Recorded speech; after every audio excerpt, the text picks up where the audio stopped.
watching the rerun. Welcome to Art's Only Picture Show number 43. 43.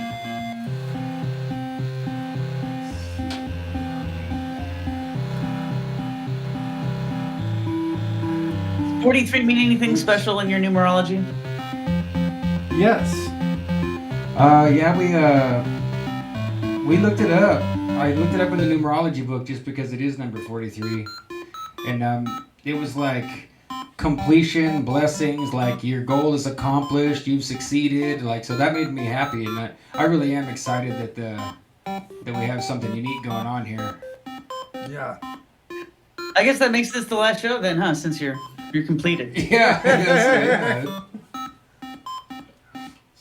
I think if we stopped at this show, you would see a clamoring that would surprise us all. All right,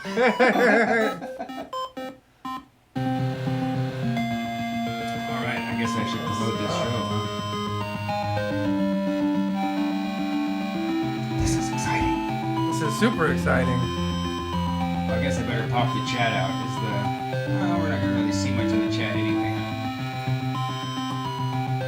Let's see. Oh, they're piling in. It's working, so. Let's share this thing on the Twitters.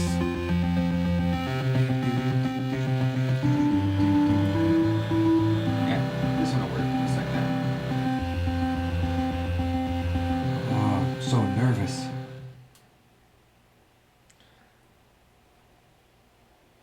What are you afraid of? And nothing really. I'm just playing it up. I'm not nervous. I feel great. What am I afraid of?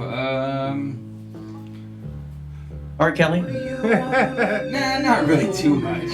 Crushing accidents. Yeah. That's Jim's got a good point there. Crushing accidents. You know, what am I? I'm afraid of being trapped with uncomfortably mentally ill people in a small space where I can't easily get away. You know.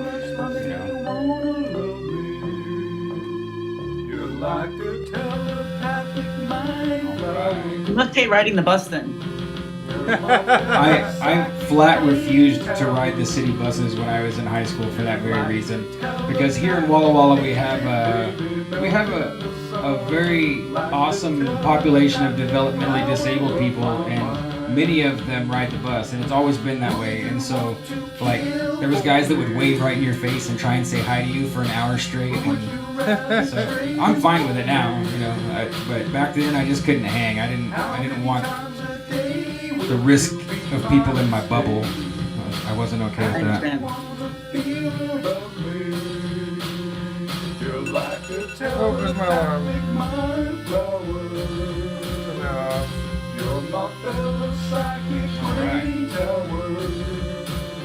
You're like the telepathic lazy baby melt in the sun, like the telepathic flower of my mind. And we're stranded on the desert, but it's what the oasis. What's up, Gypsy Hustle? Welcome to the chat. Welcome to the chat. Michael Gregory.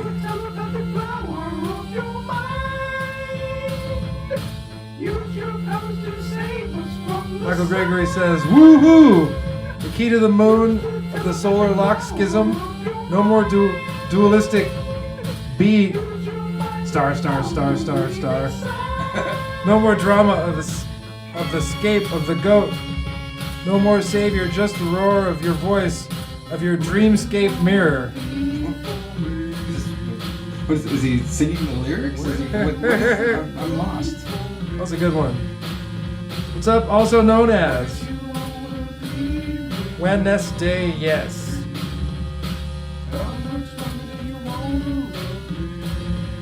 I just almost tagged the wrong Tracy Twyman on Facebook.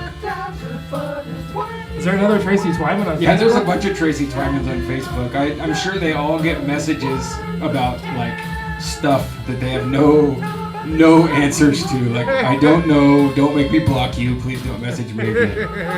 I've never heard of Kai Belly.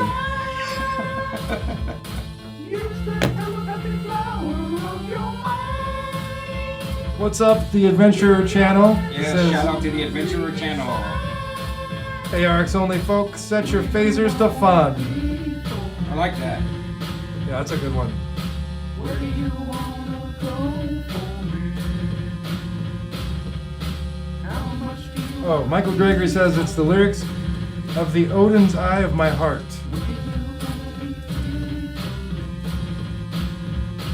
What's up, Silver Sobe? Silver Sobe? Yeah, we're gonna talk about the real esoteric occult. SHIT.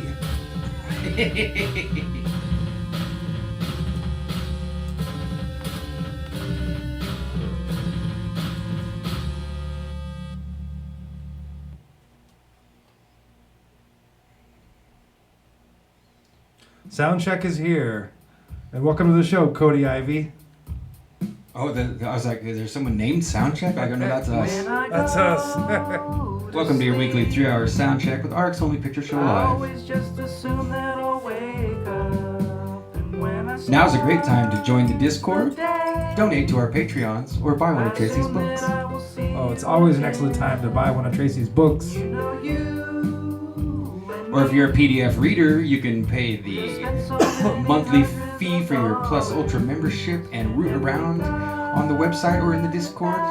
And, well, I don't know, there might be some bonus material that you're not expecting that way.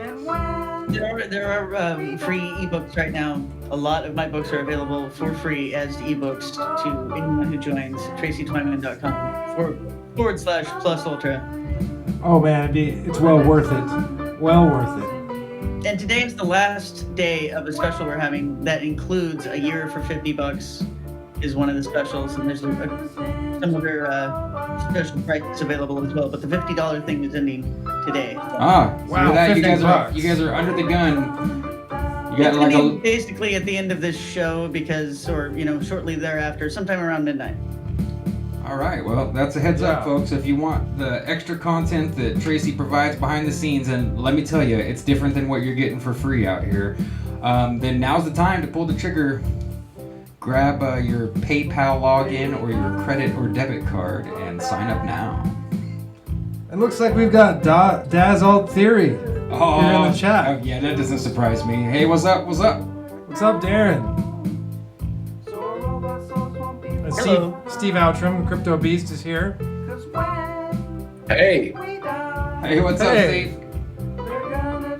We're still promoting the show and doing the memes, but it seemed like I'm sure you watched our other shows, so you understand how free flow this thing goes. So I was really excited to see that you were able to catch the Jim Egan show, because that is a mind-blowing trip. Yeah, I found that stuff about Elizabethan England very interesting. Yeah, it was very cool.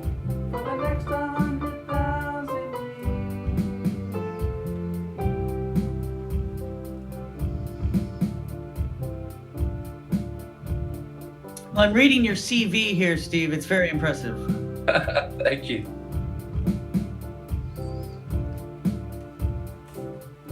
Yeah, please check out my blurb for you, Steve, in the description, because I just kind of went off the top of my head. So if anything's wrong or you want me to change it, I can edit it on the fly. I didn't take a minute before the show to sit down and prep that up.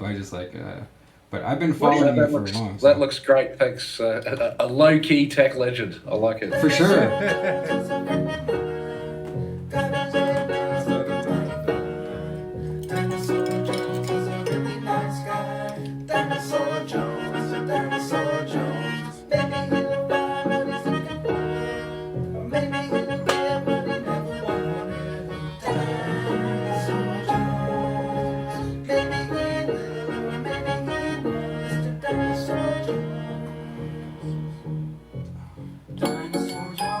Thanks for popping in, Darren.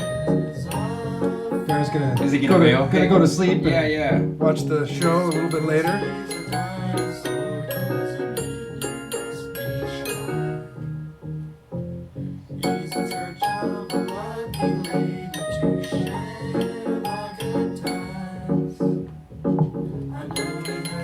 What time is it where you are, Steve?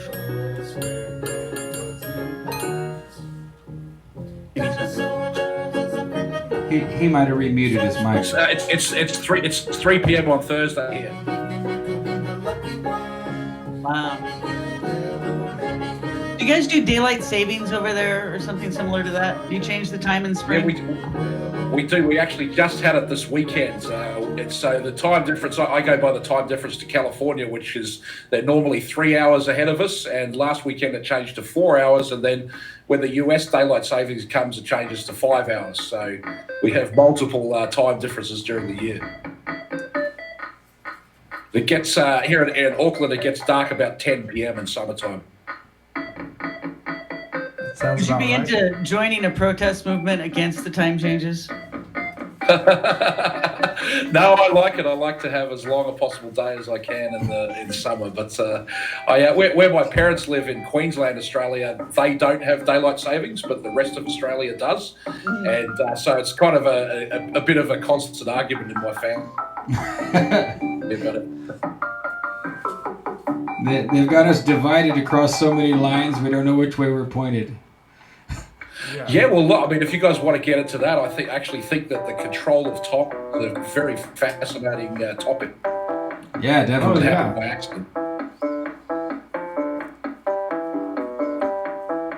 Yeah, that's the other thing I was going to mention, I guess, is I know that you replied in email that you had some things that correlated to the Dada Surrealism connection. So as we move on, if that draws in, I'm excited to hear about that because, well, Dali was my favorite artist. You know, I'm a painter and an artist, and so it seems like we have to kind of smash all of our legends and all of our heroes the farther we get into any real truth, you know.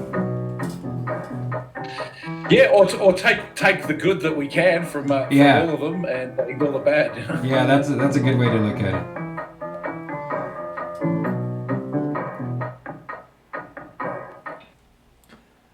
What's up, An American One? Real plus ultra hours. Who up?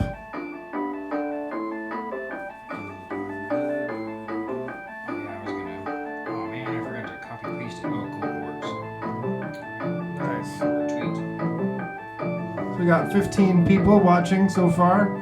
Welcome. Welcome to the show. It's going to be a great show tonight. Yeah, I'm excited.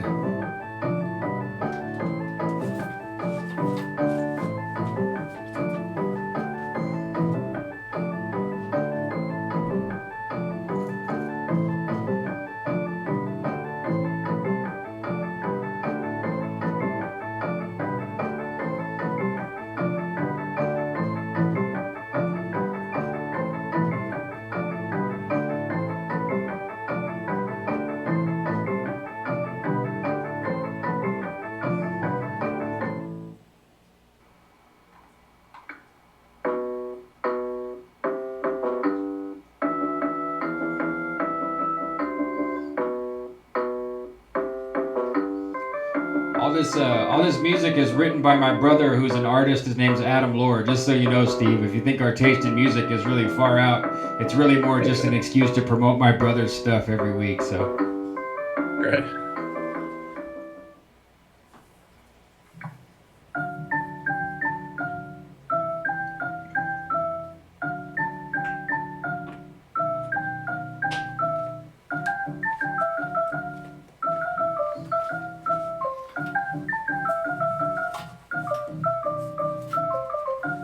Yes, this is the Essential Adam Lore. yeah, this playlist is the Essential Adam Lore.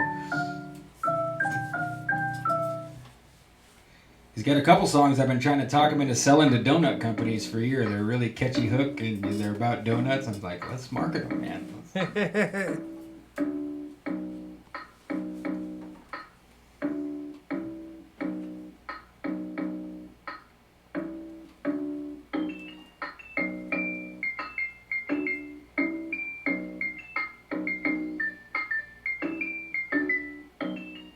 Oops. There.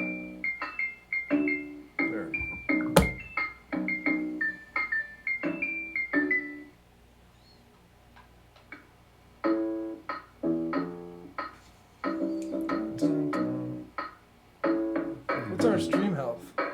OBS dials? No, it's right there. Let's take a look. Hello. It's alright. We're all still here.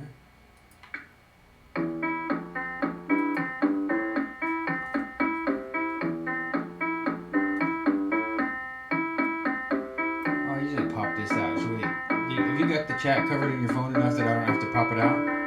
Yeah, I've got it in here. All right, I'll trust you on that then. I was trying to find the Fitzhenry thread that just to glance at it, but You can pop it. I if posted you it in want. the chat, oh, that's right. Cool.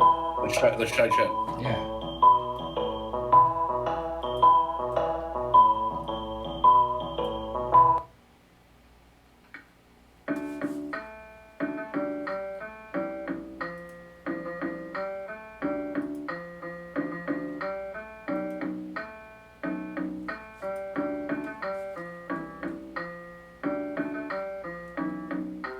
There it is.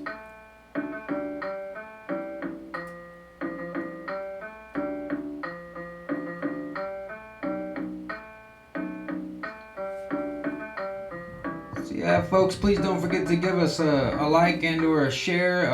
As we say here, like, share, subscribe, or do. Or do. And we appreciate that. It helps us pick up a little bit more in the algorithm. We'll probably wait one more, maybe two Adam Lore songs. We're gonna push the button and come on over and see ya. I'm gonna review this document real quick. I hope Mario Paint comes next. On the ramp. That song is so popular.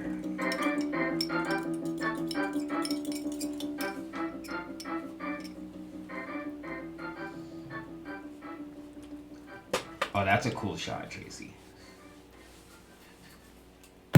What is? I can't see it. Oh, I mean you. Like you, slightly removed from the microphone with the monitor reflecting in your glasses and your hands on the keyboard. That's... Okay. It's just I can't get into Facebook right now on that other computer for some reason, so I have to do this. Yeah, I've experienced a little bit of lag. I know there's a huge ordeal going on with Facebook and Instagram being down, so... Oh, are you serious? Yeah. Before. Yeah, what for? There's all kinds of speculation what for.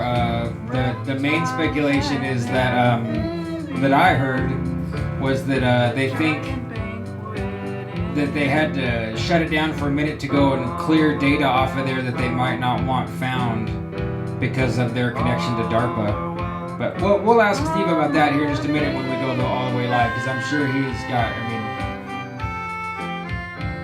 we've got an insider live with us. That page won't close on that. Oh, no.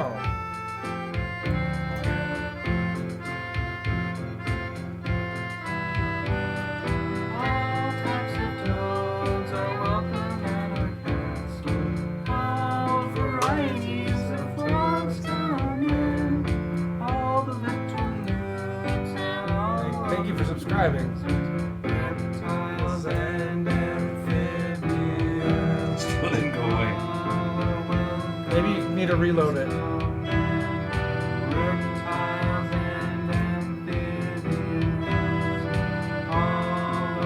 you go. As long as it doesn't pop back up.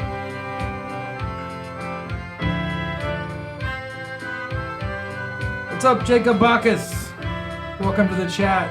Welcome to the show.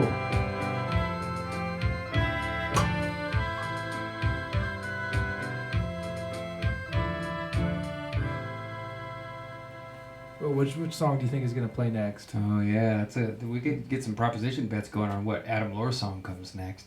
Everybody wants either Mario Paint or Frog in the Soup Jet. I'll tell you that. Oh yeah. Oh, it's the live one. I should take this one out of the list. Yeah, it's I good. mean, It's I kind of love rough. this song, but it's it being live.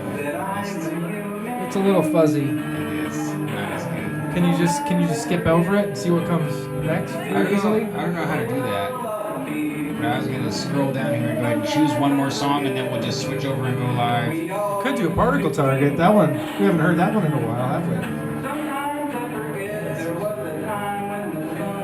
Yeah, particle target's probably the right choice, huh? You can call me on the telephone. You can call me on the phone now. There it is. Oh, that's the. There it is. That one. We're going to cancel the live track and move on to Particle Target. This is going to be our last song, 2.5 minutes, and we'll be live right there with you folks. Enjoy Particle Target by Adam Lore. Don't look at the particle target now. Don't look at the particle target then. Don't look at the particle target ever, or you'll ruin the experiment. Don't look at the particle target now. Don't look at the particle target then. Don't look at the particle target ever, or you'll ruin the experiment. Maybe they'll find a Higgs boson. You can look at you can listen to Particle Target, but don't look at it. Jacob Baca says.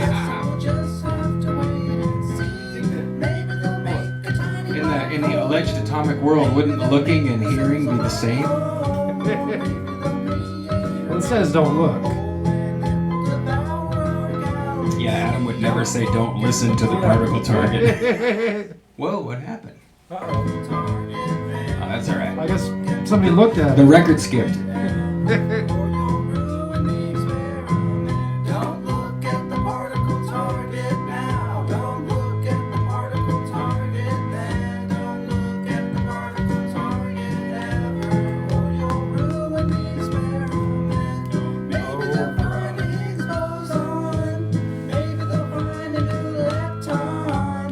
Maybe they'll find a polyhedron.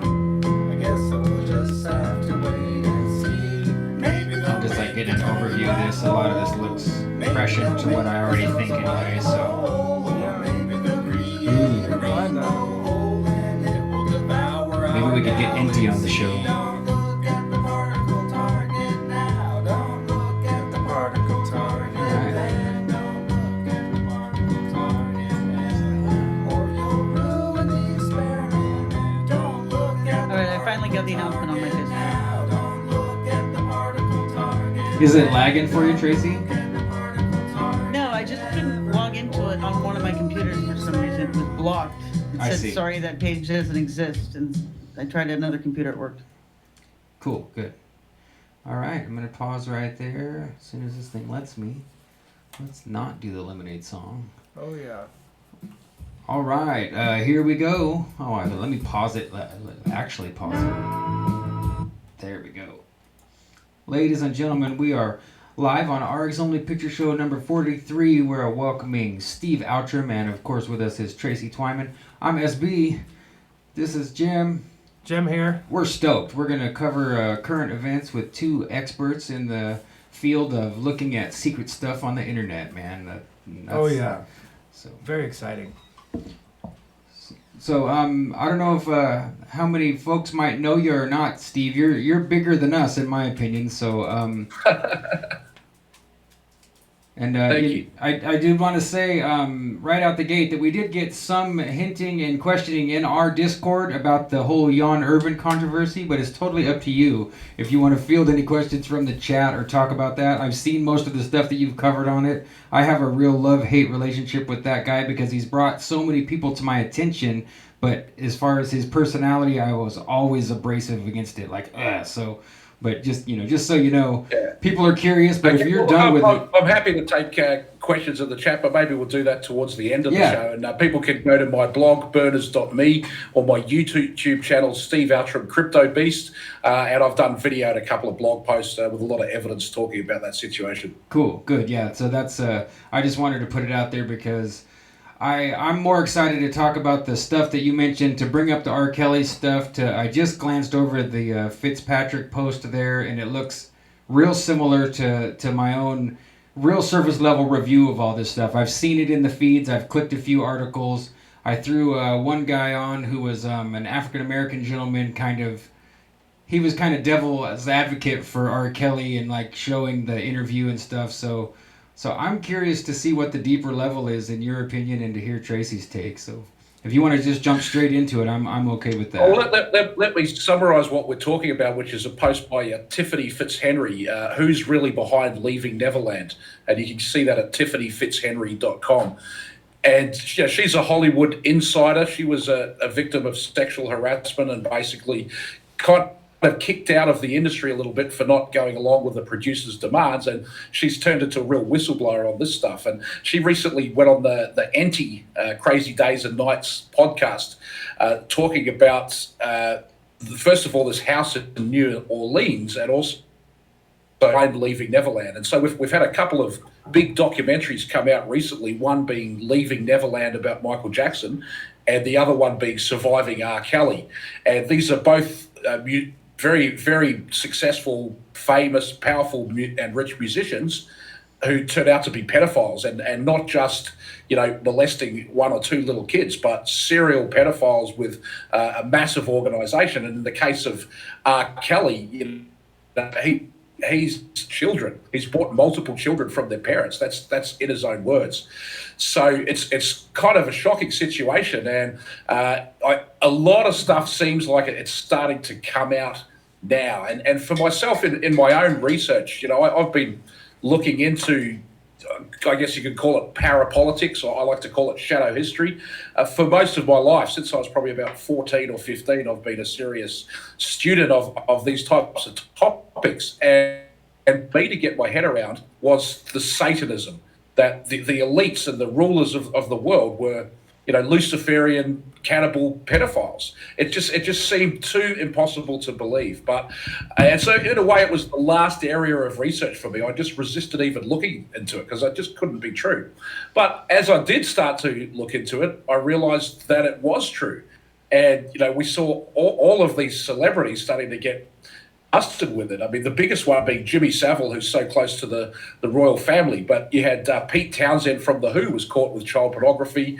Gary Glitter, Elton John recently was caught with child pornography as part of a photo collection. And it just starts coming out again and again and again from all of these famous people and politicians as well. I think it's a good time in the world that these subjects are being brought to the light. Yeah, me too. I agree, and it seems, for some of us, and I've been at this a long time too, Steve. Since I was pretty dang young, maybe not 14, but I've always wanted to know what was under the curtain or behind the scenes, and it seems like we're seeing more exposed now than ever in the past, and more. It seems like more than you can keep up with. It used to be that you could keep up with things week to week, maybe, and now it's like I can't even make enough bookmarks. For a month of bookmarks is the same as I might have found in 6 months or a year, even, it seems like. So it's just crazy. Truly, it seems like an apocalypse or a revelation to me, like we might be seeing exactly what they were talking about, end time stuff, that it's all coming out, Yeah, and for myself, I was never an atheist. I was perhaps agnostic, that I believed in God, but I didn't believe in the church or organized religion. But the more I studied this stuff, the more you realize that, whether we believe it or not is not as relevant as the people that are running this planet, what they believe and what they practice. And, this stuff is described in the Bible and in other religious texts, and it predates it, in my opinion. I mean, I think we're dealing with stuff that's thousands of years old, and particularly this idea of child sacrifice that so many different cultures have practiced, combined with the blood drinking and vampirism. Absolutely, Yeah. and if you're not familiar with Tracy's extensive work in that area, I would highly recommend it, because we fell in love with her work, and she gave us a couple of interviews, and she enjoyed the show enough to stick around with us. But I'd say that she does some of the very best research in this whole field of looking into what elite occultists and their rituals and the practices of it all. So, I mean, like I said, I don't know to what degree you guys know each other. I'm so excited right now. I'm about to stutter for having you both in the same place. But yeah, I'm curious to see where this all goes. So. I thought it was interesting when Guccifer mentioned this in one of his public proclamations, of which I don't know how many there have been, but this was like around the time that Hillary's emails were coming out and stuff. And I just thought it was kind of amazing that he was coming right out and saying that, this is one of the big secrets, is that all the elite are actually involved in Satanism, and not just some kind of pre-Christian religion, but actually Satanism. Yeah, well, I think the original Gucci for one, a few years before that, one of the things that he exposed was that Colin Powell was on his way to Bohemian Grove. And, Bohemian Grove is this private club in San Francisco that happens to own a massive property in the forest about 2 hours out of the. And they have one ceremony that's called the cremation of care, where they basically have this massive owl figure that speaks in Walter Cronkite's voice, and it speaks them through a ritual where people in robes are making supposedly a mock human sacrifice. But the official events. It's called High Jinks and Low Jinks, the season of events at Bohemian Grove. And it goes on for weeks. And then the stuff that happens on that property for the rest of the year as well is discussed or talked about. So at the public thing, or semi-public that we're allowed to know about, because there's tons of photos of this and even video available on the internet, we see them dancing under this massive owl god figure doing a ritual sacrifice in robes. Now also that surfaced a while back was someone filming this type of event at CERN in Switzerland, where they have a statue of the god Shiva, and there were people doing this mock sacrifice in robes, and someone filmed it. Now, that video was released and it was quickly dismissed as a LARP. But, if you look at the video of the Gotthard tunnel opening nearby, that was a massive, massive satanic ceremony also with, these pagan creatures dressing in robes and reenacting these rituals that are kind of alien to the uninitiated. Well, I wouldn't be surprised at all to find that wasn't a LARP at CERN, and that a lot of things that are performed for the public and given to us as scientific events of scientific progress, do seem to have ritual elements to them. And it even begs the question of, is it all pageantry? Is it all, some kind of, play being put on for the public, from the Apollo missions to maybe even the alleged goings on of subatomic particles there in Switzerland? I'm not sitting there with the scientist guy in his laboratory confirming every single thing he supposedly does, nor am I able to confirm his extrapolations and his whatever it is he thinks it supposedly means, what he's doing. So I think it's quite possible that a lot of the magic of CERN really is magic, and that they're manipulating vibrations in order to pump up what might really have a lot less to it if we were able to actually see what's going on there at that place. So I guess what I'm saying is, there's quite a history of confluence between some of the most famous 20th and 21st century scientists and what seems like these very dark secret societies.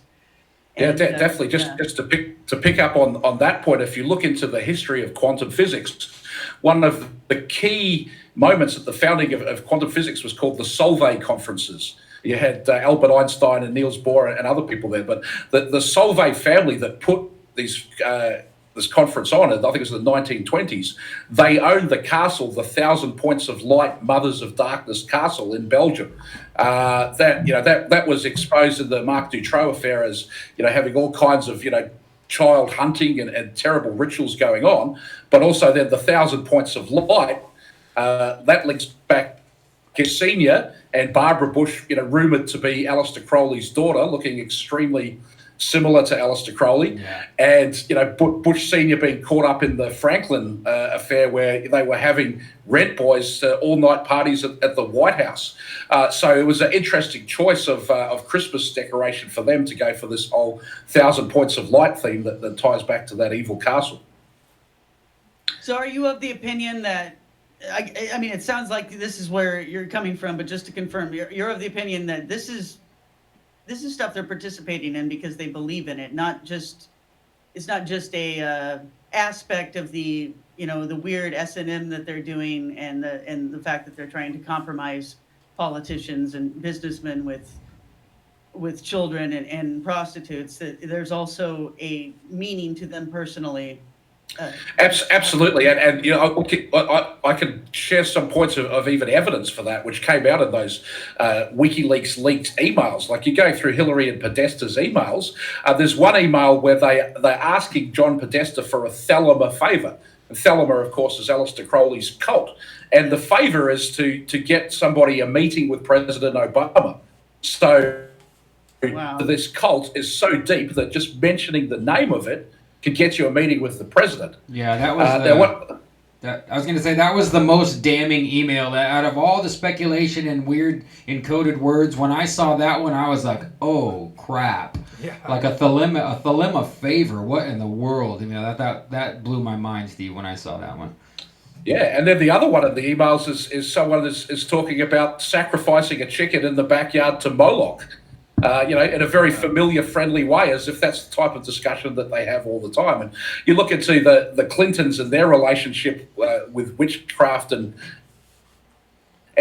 voodoo honeymoon. They went to Haiti and did a ceremony with a top voodoo priest, who's someone that they actually saw many times. So Ronald Reagan and Nancy Reagan, you know, they were consulting an astrologer in the White House. So, you know, what I think is that at the very top levels of society, there's an extremely strong belief in the occult. And you can look at it from the side of good as well. Actually, you know, they've done scientific experiments on it, on group meditations and things like that, and it works. I mean, this is an energy force that works. So it can work in the negative way in the same way, I guess. But to me, I believe that there's a universal law of karma. And if you do good and you pray for good things, then good things will happen to you and you get good luck.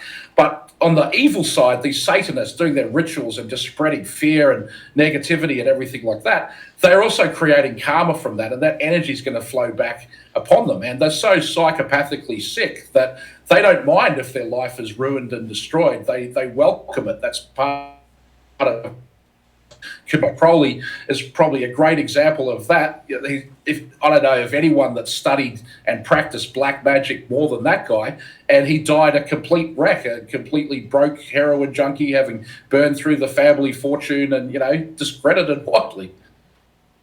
Yeah, and that's what's actually makes it so amazing that Thelema is now something that's discussed by the president and his or her aides, you know, or people that are in line to be in that office. It's just, if you've ever met anyone who's actually involved with one of these cults, a Thelema cult specifically, of, you know, the OTO or AA, some of them can be underwhelming, you know, and you might think, is this really this high secret society that has influence in society? But actually it does at this point, doesn't it? At this point in history. Yeah, definitely. And I think you have to also consider Aleister Crowley's role as an intelligence agent for the British government, and whatever other secret societies he may have been representing. Like, he was certainly a Freemason. His job seems to have been uniting all of the different secret societies and lodges that he could together into kind of a unified Illuminati. And then, you know, he gets involved with Jack Parsons from the Jet Propulsion Laboratory, and that's the entire American space and rocketry program right there. And then both of them get involved with L. Ron Hubbard and Scientology. And L. Ron Hubbard also had a background in naval intelligence. So there's this overlap between the deep state and the secret societies and the oligarchs. And you know, it's the ruling power structure of the world, that it doesn't really matter who becomes president. What are they going to do about that? Because this is the power system that, first of all, it controls banking, but also, as we're really seeing coming out now, it controls Hollywood and the media. So if you want to get anywhere in society and be held up to be a person that should be respected and become successful for your personality, you basically have to buy into this system. And those of us who go the other way, that we're just going to be truth, the system comes out trying to shut us down and shadow ban us and tune us out of algorithms and all that sort of thing. Do you see the Thelema type cult as being the ones that are the most influential in Hollywood and in the music industry at present? Yeah, well, I think the OTO runs rock and roll. I think that sort of has always been the way, and this concept of worshipping rock idols is an occult concept from the very get go. And I see the whole music business being created by the Tavistock Institute and really weaponized and launched use. And the Beatles came, they called it the British invasion. I really do think that it was a cultural invasion, and you can see a lot of similarities in what the British did to the Chinese and the Indians with their opium wars. They tried the exact same thing on the West, and they're still running that today. And so obviously the drug world is heavily intertwined with the intelligence community, but also the drug world is heavily intertwined with rock and roll. There's no greater promoters of drugs than the musicians. And in the movie Blow with Johnny Depp, he says, we get the actors and musicians first and the rest will follow. And that's the plan. And so I think that you can trace the occultism as you can trace the origins of the large-scale drug trade. That they were not just importing drugs from the East, they were importing black magic and secret societies as well. Is it easy for you to, off the top of your head, describe exactly what the Tavistock Institute was? Yeah, okay, so let me backtrack a little bit before I get into that. So the genesis of it is the Russell trading families in the 19th century created Skull and Bones Secret Society at Yale University. Steve, let me stop you for just a second there. You've been roboting just a little tiny bit, but now it seems like your mic was getting interference on it there. So just in case people don't know much about Tavistock, I'd really like this to come off clear. Would you just go ahead and test it again for me and see what you're getting there? Okay, how's that sounding now? Yeah, that's perfect. All right, cool. Thank you. Who set up the Skull and Bones Secret Society. The organisation behind Skull and Bones is called the Russell Trust, and they went on to become the Marquis of Bedford in the United Kingdom. A lot of these opium trading families of the 19th century moved over into Britain and intermarried with the British nobility to give themselves some respectability. So the Marquis of Bedford, who's one of the Russells, founded the Tavistock Clinic. And in World War I, they were dealing with soldiers that were suffering from shell shock. So large explosions would go off quite close to them, and it would cause massive psychological problems from their brains being jarred. So it's sort of a military angle of studying mental health. And after World War II, this morphed into the Tavistock Institute, and a guy called Brigadier General Sir John Rawlings Rees was the head of it. And his vision was to rule the entire planet with 5,000 psychiatric shock troops. So by they could basically create an artificial mental reality, and then they could use a global network of psychiatrists to enforce that reality. So if you didn't buy into the 1984 George Orwell Big Brother or Aldous Huxley Brave vision of society that these technocrats would bring onto us, they could have you sent to the mental hospital. And John Rawlings Rees from the Tavistock Institute, he founded the World Federation of Mental Health. And so Tavistock is basically social engineering. And, you could trace them to the Institutes of Advanced Study in the United States, and particularly in Stanford, one of the Institutes of Advanced Study is the Center for Advanced Study in the Behavioral Sciences. And in my research, this organization has been enormously influential. They brought the Beat generation to the world in the 1950s. They were some of the first promoters of drug use. Actually, Aldous Huxley and Aleister Crowley both wrote books about drugs, if you like, for this Beat generation. And then when the rock and roll operations were launched in the 60s, they kind of inherited that mantle from the Beats. And in the United States, actually, on the Stanford campus, in a place called, I think it's Perry Lane, they from the Beats, getting together with Alan Trist, whose father, Eric Trist, was a founder of the Tavistock Institute and was on some sort of assignment at Stanford. They got together, they formed the Grateful Dead. Originally, the band was called the Warlocks, and the Grateful Dead did more than probably any other organization to promote mass-scale drug use to the world. Oh, man. I'm getting so many memories here of the deadheads who used to hang out at my house when I was in college. Oh yeah, my mom took me to never to the show, but she called it the circus. I remember being a kid in Sacramento, and we would go down just because of all the vendors and the hippies. And my mom was a huge Beatles fan, so we were, I was playing her vinyl records when I was just a kid. But I remember very vividly, like back before rollerblades were popular, there was this guy down there playing electric guitar on a amplifier that was in his backpack, and people were selling drugs. They'd be saying acid, mushrooms, and we'd just kind of go just to see the outside spectacle of it. So yeah, I mean, I remember that scene, it still exists, but it's gone from being the counterculture to now the mainstream. Like John Kerry ran for president, Secretary of State. He's got Grateful Dead pictures all over his wall. Tony Blair, Prime Minister of the UK, he was in a Grateful Dead covers band when he was at Oxford University. Oh, God.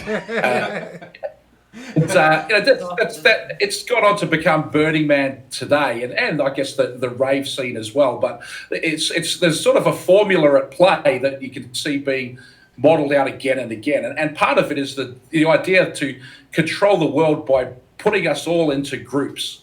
And the groups can be overlapping, but it's no coincidence that in rock and roll it's called a group. You have your rock star, that's the charismatic leader, and then you're in a group following that leader to control the leader, or even place the leader there in the first place. And if you look at the world of music, you have to dig very far into almost anything to find connections to the military and to the intelligence community. Yeah, I mean, it worked on me, man. It was my dream and my goal to be a rock and roll frontman, and I've had a number of different little side bands and writing projects and cover bands. And, it all started with my mom's Beatles records and me imagining that I'd grow up and be the guy that replaced John Lennon and get the band back together, when I was only 7 years old. That was my vision of myself, is that I would solve the world's heartache by replacing the deceased John Lennon. And that kind of ties us back to the R. Kelly thing. I'd say this is a perfect place to. It does all overlap, and you can wear more than one uniform, but we all kind of get our wings in one category or another. You like the heavy metal, or you like the punk, you like the pop, or you like the R&B, or now the hip hop and gangster rap. So, I see the whole R. Kelly thing as just kind of an intentional scapegoat distraction, despite the fact that he's probably pretty clearly guilty of some horrible things. That doesn't look like they're going to convict him for any of the horrible things. They're going to get him on something stupid like child support.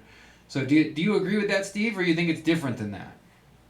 Yeah, I think that what we're going to see in the next couple of years, what we're seeing now that I think will continue, is that some of these mid-level operatives are going to get taken down. So R. Kelly, I think, was definitely involved in a sex cult featuring underage girls. And I think that this was known about for a long time in the industry, and it was just probably because it's maybe not that unique for that sort of thing to be going on, He just happened to be caught. The timing of the attack on R. Kelly and then also these Michael Jackson things coming out at the same time, it's certainly interesting. And that's what Tiffany Fitzhenry's post is really looking at, that R. Kelly, one of the things he did was a massive interview with Gayle King. Oprah's, there were rumors for a long time that that's Oprah's real partner. I haven't heard those rumors for a while, but Oprah, when I was in college, I used to skip lectures because I was too hungover, and I used to watch Oprah, and she had some good stuff. It was like new age self-help stuff, and I found some of it very inspiring. But I started to get suspicious about her when I heard, I think it was around 2009, that she was invited to a secret billionaires meeting in New York with David Rockefeller and Bill Gates, and basically everyone who's anyone. They go to this secret meeting talking about the future of the world. Then she started the school in Africa. There's been like a couple of dead bodies have shown up at the school, and it turns out from what Tiffany Fitzhenry is saying and from the anti-lawyer that the finances of the Neverland movie are actually Oprah and David Geffen. Wow. David. So let me read this. Weinstein's best mate Oprah leaked a story promoting the Jackson doc from David Geffen's boat. So the Jackson documentary was added to the Sundance Film Festival at the last minute, even though it's not a film. And then the press talked about that instead of anything about Harvey Weinstein. And now Oprah is defense promoting this Michael Jackson documentary. Now, David Geffen he was part of DreamWorks SKG, as Spielberg, Katzenberg, and Geffen were the three people who put that together. And is that the biggest studio in Hollywood? Certainly, they've been enormously successful. David Geffen is one of the richest people in the world, and his yacht that Oprah was on is called Rising Sun. And that was actually built by Larry Ellison from Oracle. And you've got first of all an occult title there in Oracle, but Oracle actually began its life in the CIA. Larry Ellison was working in the CIA on a database project, and they decided to name it Oracle after a popular magazine in the Bay Area in the kind of anti-political. I think it was kind of an ironic name given that they were working for the intelligence community. And then they spun that out of the CIA into a company which became the largest database company in the world. So all of our data pretty much is stored in Oracle databases. And then there was a competing database from Sun Microsystems that was free and that was doing very well. And then Oracle bought Sun Microsystems. So they own the competition as well. So from the CIA database project, Larry Ellison becomes the richest man in Silicon Valley. I think he's in the world's top 10 or top 20, and he gets to buy the biggest yacht in the world. Then he sells this yacht, Rising Sun, to David Geffen, and Oprah's launching this thing for Rising Sun. Now, you're probably familiar with that song. I don't remember who it's by, Moody Blues maybe, but there is a house in New Orleans they call the Rising Sun. Yeah, absolutely. That's been the ruin of many a poor boy, and God, I know I'm one. So it turns out there actually is a house in New Orleans that they call the Rising Sun, and it's owned by the Rothschilds, and it's been used for hundreds of years to compromise people and politicians. And there's a blind item on the Crazy Days and Nights site. Let me put the link to that in the show chat in case you want to put that up on the screen. But yeah, the pleasure den for almost 100 years. So it's completely wired for video and sound, and they lure celebrities, politicians, captains of industry back there and get them in all kinds of sexually compromising positions. And they film it, and then they use it to blackmail them. Now, this is a pattern that we've seen with Jeffrey Epstein. That's what his little St. James Island was. When they raided his house in Florida, they found it was completely wired with cameras and everything in every room. He seems to have been running one of these blackmail operations.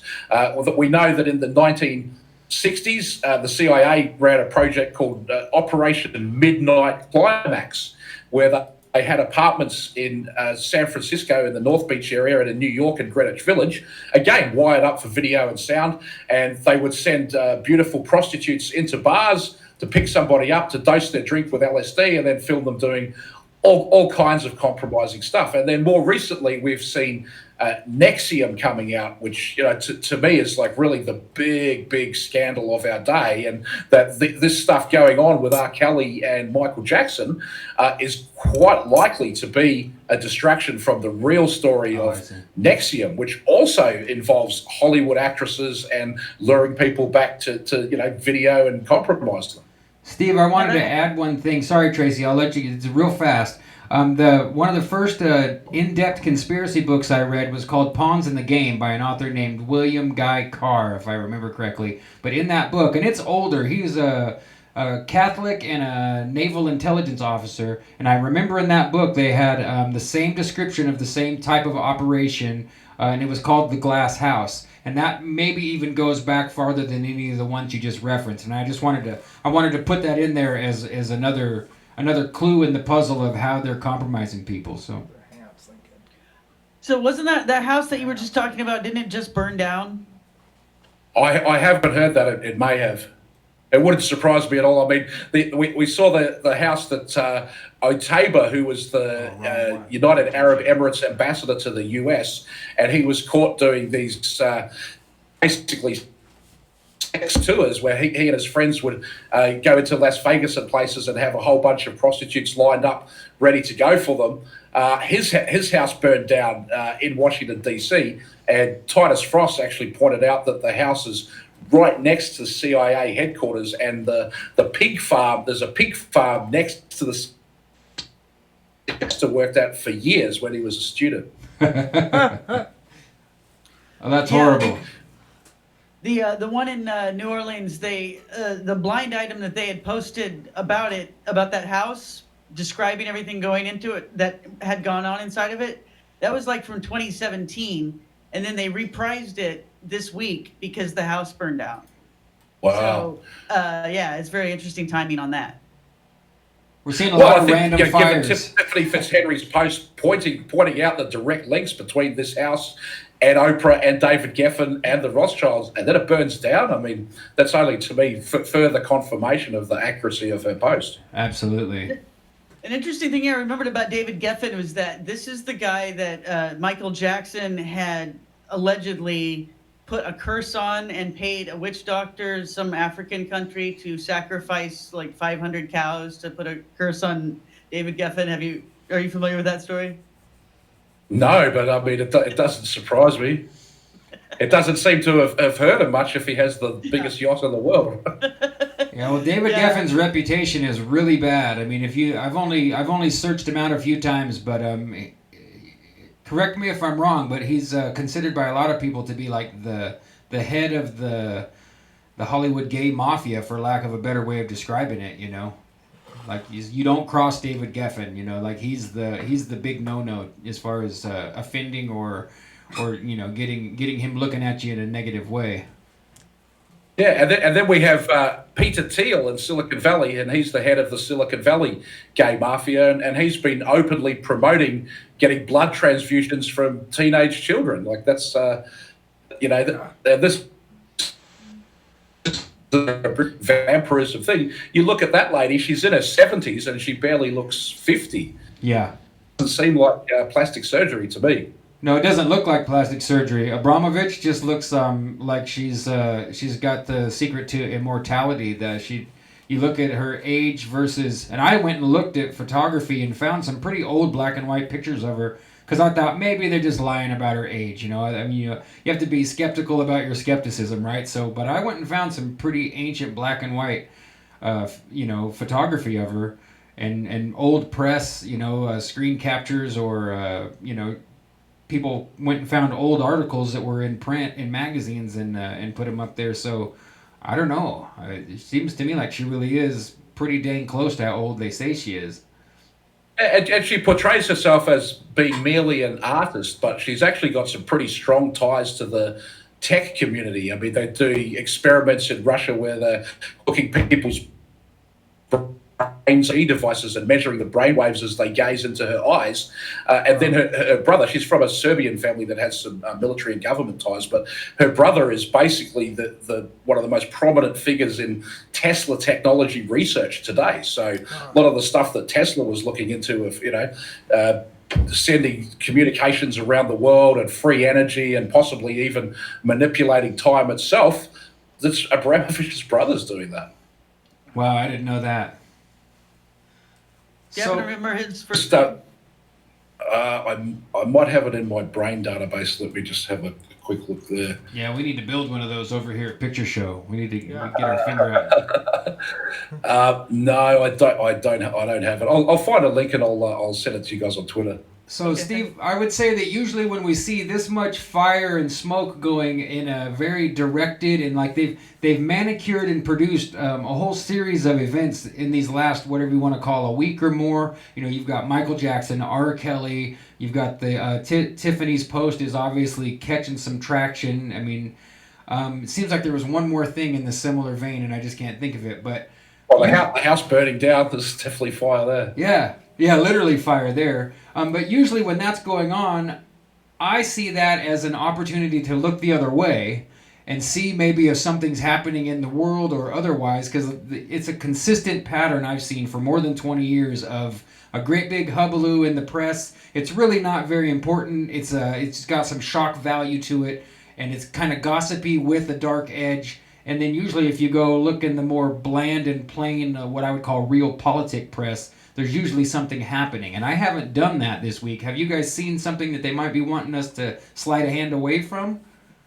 I have, yeah, which is that Nancy Saltzman, who was basically the CEO of Nexium, I mean, she was the number 2 in the organization after Keith Raniere, the Vanguard, she's pleaded guilty to everything she's been charged with. So, Wow. you know, Nexium is true. And one of the things about Nexium is that they actually had a patent for determining if someone is a Luciferian.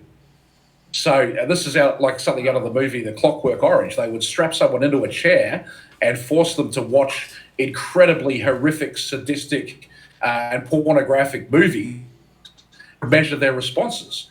And if someone could see, you know, like the child or animal being tortured and not register any emotional response, and so therefore they're a psychopath, that got tagged by this patent that they're a Luciferian. So this organization was specifically trying to, you know, recruit people with no morals and with no values. And what would they then use those people for? Well, we know they used them for blackmail. You know, that's all come out. But there's a number of people that dropped dead in the Nexium cult.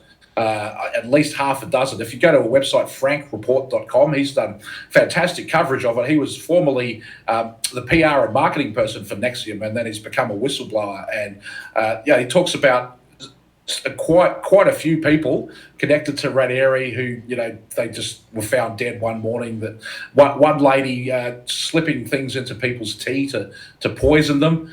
And it's pretty scary stuff. And it goes, you know, to the Bronfman family. You know, Edgar Bronfman Sr. was the head of the World Jewish Congress. And Bronfman means liquor man. They started the Seagram's gin fortune. But this family goes back to, you know, the mafia days of Al Capone and prohibition and, you know, massive scale booze trading. That's sort of really how they made their fortune. And they're extremely tight with the Rothschilds as well. And then the Bronfmans are also very strongly connected into the Arizona Mafia. The Arizona Mafia being a description of a political group that includes Janet Reno and the late John McCain. And, you know, McCain set up this Institute for Child Trafficking, and Ashton Kutcher's on board with it, and he's trying to use artificial intelligence with Elon Musk and with Facebook for child trafficking. Now, officially, it's to stop child trafficking, but you know, I just don't like the idea of people like Facebook and Google. Facebook, where you have, you know, the first investor taking blood, applying artificial intelligence to lost and missing kids. And you know, it seems that human trafficking is just rampant, and it's, you know, the fastest growing area of crime. And you know, President Trump has been quite vocal in pointing out that the stuff is going on and it's bad and it's getting worse. So with all of this technology been flowing into the research of it, you know, for 20, 30 years, how can it be getting worse? I mean, the NSA email in every phone call in the world. Do they not know when someone's talking about drugs or trafficking children? Can they not see that from the bank accounts and the behavior? I mean, this is the reality of our time, that how can we be in a surveillance society and also have so much rampant criminality? And to me, that there's only really one answer, and that's that it's the criminals that are in charge of the surveillance apparatus. Yeah. Yeah. We've talked about this on the show before, haven't we? Like, how could YouTube know your political views through an AI and pick up on the nuances enough to figure out when you're saying something politically incorrect, but they're not flagging all of these obvious, pedo light or Yeah, Elsa Gate and nude yoga and all this stuff is just flying by. And just so you know, Steve, Tracy was searching out similar leads and ran into a pretty serious personal attack of people kind of they put her in a real digital prison kind of situation, and even some in real life experience. And it all ties in exactly to what you were just talking about. That if you search this out far enough, not only do you run into all the biggest players in the world kind of playing dumb or acting as if, but I think Tracy described it best as if you call in and make a report, they kind of act like you're covered in shit and don't want to touch you or anything to do with you, as opposed to taking right action, which is, I think, what almost everyone in the world wants to see is, hey, we think something bad is happening with children over here. Please do something. In an ideal world, the cops mount up in arms and they go over there and take care of the problem in a right way, and not the opposite, where everybody plays dumb and obfuscates and hedges for each other. Yeah, well, I think what we've seen, the last 2.5 years, we had Pizzagate came, and that triggered a lot of people to start doing research into this. And then that was followed by QAnon.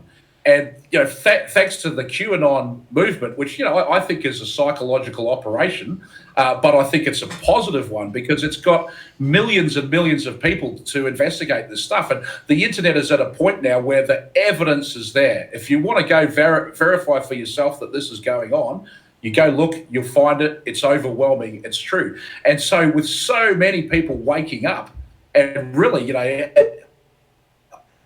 it's just the most hideous thing you can imagine, abuse of a child. Like, how could anybody do that, let alone someone who's supposedly, a leader of our society, let alone tens of thousands of them in a secret society.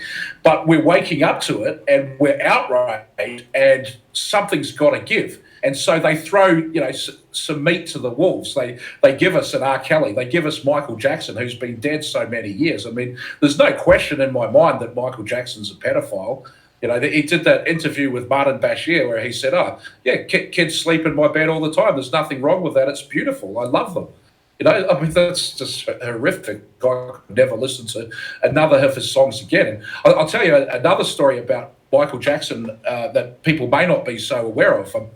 I used to spend a lot of time in the Middle East for business. I was working on smart cities, which has now become a thing and a buzzword and almost a bit scary. But the reality of the world is, the United States, it's built. They're not going to go make a new city in the United States anytime soon.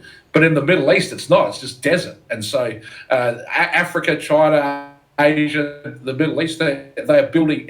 There's one at the moment in Saudi Arabia called NEOM, N-E-O-M, and they want to make a spaceport. They want people launching to the space station from there. Everything. It's a $500 billion construction project.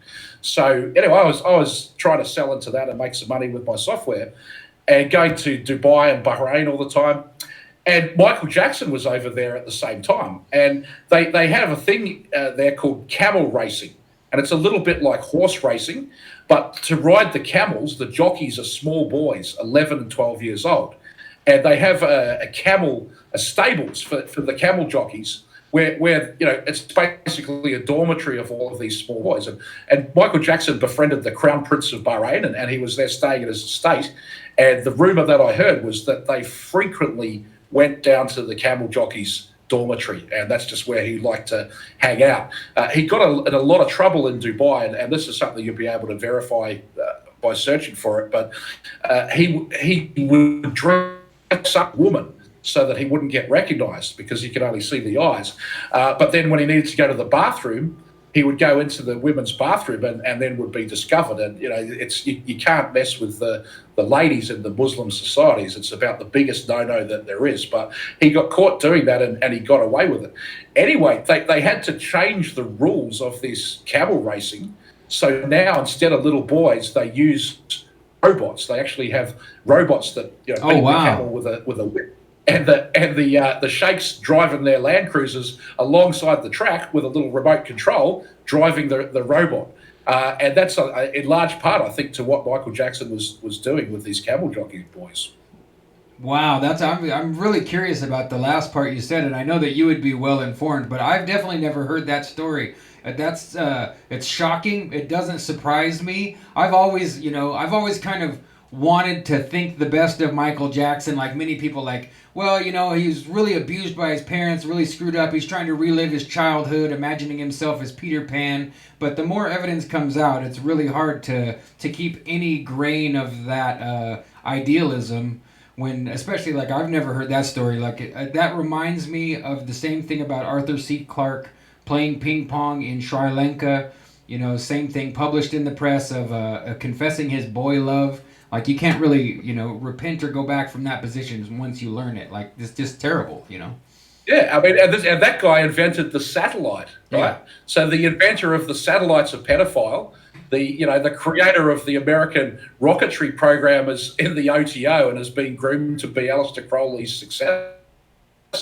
Charles Babbage, who's the inventor of the computer, he was trying to summon the devil in a pentagram when he was 14. Yep. Wow. And this is what was being discussed recently when Alex Jones went on Joe Rogan. He's saying that Silicon Valley's latest thing is people are taking DMT and ayahuasca and other hallucinogens to communicate with interdimensional beings and to get technology from them. And some of the technology that we got, like suddenly fiber optics and the laser came along, and then suddenly the iPhone came. I mean, the iPhone was just so far advanced from other phone technology at the time that I've always wondered, did that come from aliens or something? Well, now we have Alex Jones saying that, he grew up in a DARPA family and his dad was trying to be recruited by the CIA, and many of his relatives are in the CIA or Special Forces, and, his family and him have seen all these secret projects at the University of Texas and everything, and this is what DARPA is doing, contacting other dimensions to get these technological break. It sounds nuts, but when you look at, okay, well, here's Charles Babbage, inventor of the computer, he's doing it. Aleister Crowley, he contacted a being named Lam, Lam, and you can see the drawing, the sketch that he did of Lam, and it looks like E.T. It looks like these grey aliens, Long before there was a grey alien phenomenon, he's seeing it. And, many people that go on DMT report seeing beings like that. For myself, I did try it a couple of times, and the first time I tried it, I saw 3 or 4 beings that were sort of standing over me and looking at me. I mean, I didn't communicate with them in any way, but it's not beyond the realms of possibility to me that what Alex Jones is talking about is true. But at the same time, it seems like that's a terrible trap for society to go in, to think that if you want to get ahead in Silicon Valley, you have to take ayahuasca, you have to microdose LSD, have to be on these, because if they can get you on those, you become easily suggestible and easily led. And Burning Man is the greatest example of that, of bright, glittery things. There's giant art, there's fire, there's sound, there's lasers, there's survival, and there's the most beautiful people that you'll ever see in your life. And everyone's just there having a great time. It's just such a glittering, sparkly thing.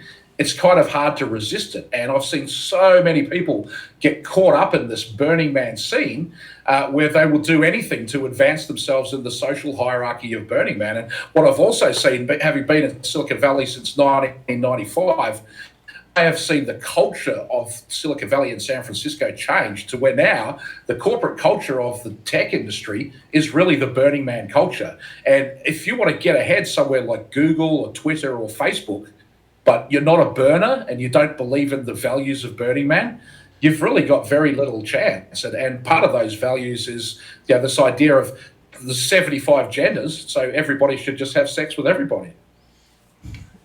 Yeah, that's it. Folks, if you haven't looked at Steve's work on Burning Man, I can't recommend it highly enough. I knew a little bit about Burning Man because I got friends that are burners, and I was a musician, so we did plenty of experimenting and doing drugs and hanging out. I never did go down there, but I watched that the whole presentation you did on Gnostic Media and read pretty extensively on your blog, and my mind is just blown. It's to summarize it, it's completely an occult and government operation all rolled into one great big Woodstock 2.0 that doesn't stop. It goes on forever. These guys are burning all year long. The festivals have popped up all over the place.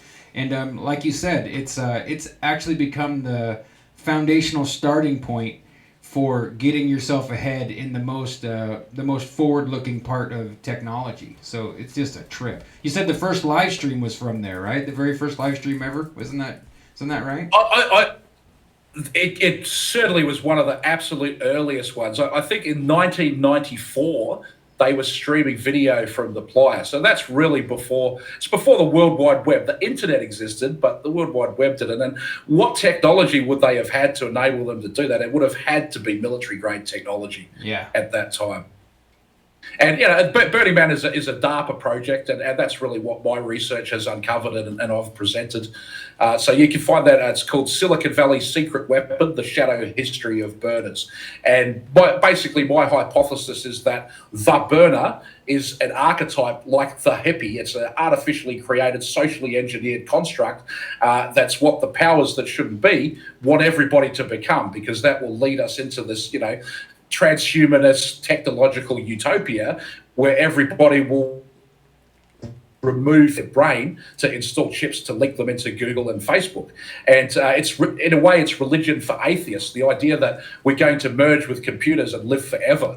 I would rather have eternal life in heaven through doing good works than subscribe to Facebook and have my life interrupted with mental ads every 5 seconds. For sure. Oh man, that's were you gonna say something there, Tracy? I was just gonna say, didn't it come out this week, or it was not exactly new, but it was sort of a new revelation linking everything together succinctly? Was QAnon mentioned that that Facebook started the very same day that a particular DARPA project called LifeLog had ended, which was the intention was to get people to voluntarily log every single thing that they do and virtually every thought that they have. Right. How convenient. Yep, that's 100% true. Yep, I've seen that go. I saw that going by. It's just what you said, Tracy. I saw the article probably a month ago, or the memes going by, and at least some data posted up in different feeds. And then this week, it's all come out again. And then just today, Facebook and Instagram have had a whole bunch of downtime and slowness. And when I was listening to the QAnon 24-hour channel, whatever it's called, the Patriot Soapbox, they were speculating that that they were intentionally pulling stuff down, and that's why everything was lagging. If you could imagine trying to shut down 2 or 3 city blocks of servers and try and wipe a bunch of programming or wipe a bunch of private conversation just in case, it would probably slow up, the billions of people that are literally trying to like or share something on there. So, and I think it's probably accurate. As big as these guys are, it's become pretty streamlined, the huge social media. I can remember, and I'm sure Steve, we've all been on the web long enough. It used to be pretty common for something to be interrupted, to be laggy, you might have to reboot, you might have to wait if the servers all got slammed. But in the last 5 years, I'd say for the most part, it's gone away. Reddit used to be a pain in the ass when it was busy. Like America would wake up in the morning and crash Reddit, but Reddit's pretty damn streamlined anymore for me. Yeah, it's quite amazing how it's all evolved, and we just take for granted that we can, watch high definition video on our mobile phone while we're walking seamlessly. I mean, it's certainly never used to be like that. But it's kind of disheartening to think that the websites that we're all using the most are actually just extensions of the government. Yeah. Well, I was watching a great discussion yesterday on a channel called Hoax Wars, and he was saying, we had this vision of blogging that everyone could become a blogger and create your own website. That's what the web was. You could have your own voice on the web with your own website, and people would come to you. But now they go to Medium to write a blog post, or they go to Steemit, or they go to YouTube and have a YouTube channel, or they go to Facebook group, but you're actually going within these centralized platforms. And there's certainly been a war in the tech industry between centralization and decentralization that it may never be resolved. I mean, the tendency, I think, is always towards centralization. And you can sort of see the bait and switch with the personal computer, and particularly Apple, that, you know, they tied into a lot of these counterculture 60s figures like Timothy Leary and John Perry Barlow to market the Apple computer. And it was a tool of creativity. You could unleash your a new creative class and just get this computer, and you could publish and you could earn a living from what you built on it. And then now we have first iPhone, smartphone, and then iPad. And then, you know, people don't have laptops anymore. They basically use their phone, and if they want a bigger screen, they use their iPad. But these are all really cloud-based systems that you're putting all of your data into the central repositories again. I know. I don't even have a radio anymore. I don't have like a sound system. I don't have nice speakers. I can't jam out to a really good song. It's a lot of the quality of everything is actually going down because people just aren't buying the things they used to buy simply because they can do everything on one device. So they're willing to look at a very tiny screen when they're even watching a full-length movie sometimes. It's kind of weird, actually, if you think about it. Yeah, well, I find these days I mostly listen and I watch YouTube sometimes, but I mostly listen to it while I'm working or whatever. And, you know, shows like this make the world go round. And I think we're very lucky that we can still do this, that you know, there is freedom of speech and we haven't been banned enough. I mean, they might mess with our view counts. They might, you know, try to stuff up the stream, or they might send trolls against us or whatever. But right now we can still go out and speak truth and try to raise people's awareness of that. And I really hope that stays, because, you know, I do see freedom of speech being under attack on the internet right now like never before. I agree, and I'm really it's a huge blessing and an opportunity to do this, and we've been talking here, Steve, at the RX Only Picture Show along with Plus Ultra, that's Tracy's private brand, about retaking control of the origin of the stream more effectively so that we have it simulcasting. Maybe we're still going to hit it out to YouTube and Facebook or whatever other sites, but that the origin of the stream is controlled by a server that we've invested our time and effort to build, and so that maybe the mainstream is going out on Tracy's website or a specialty site, and we branch out from there. And we're not there yet, but that's our goal for sure, so that we kind of hedge ourselves and cushion the blow as we see the writing on the wall. I mean, it's happening consistently. A lot of the other complaints this morning about the QAnon channel were that not only was Facebook and Instagram down and lagging, but they were reporting, of course, that the conservative people were the ones having the most trouble. Now, that might just be echo chamber bias, but I've actually seen enough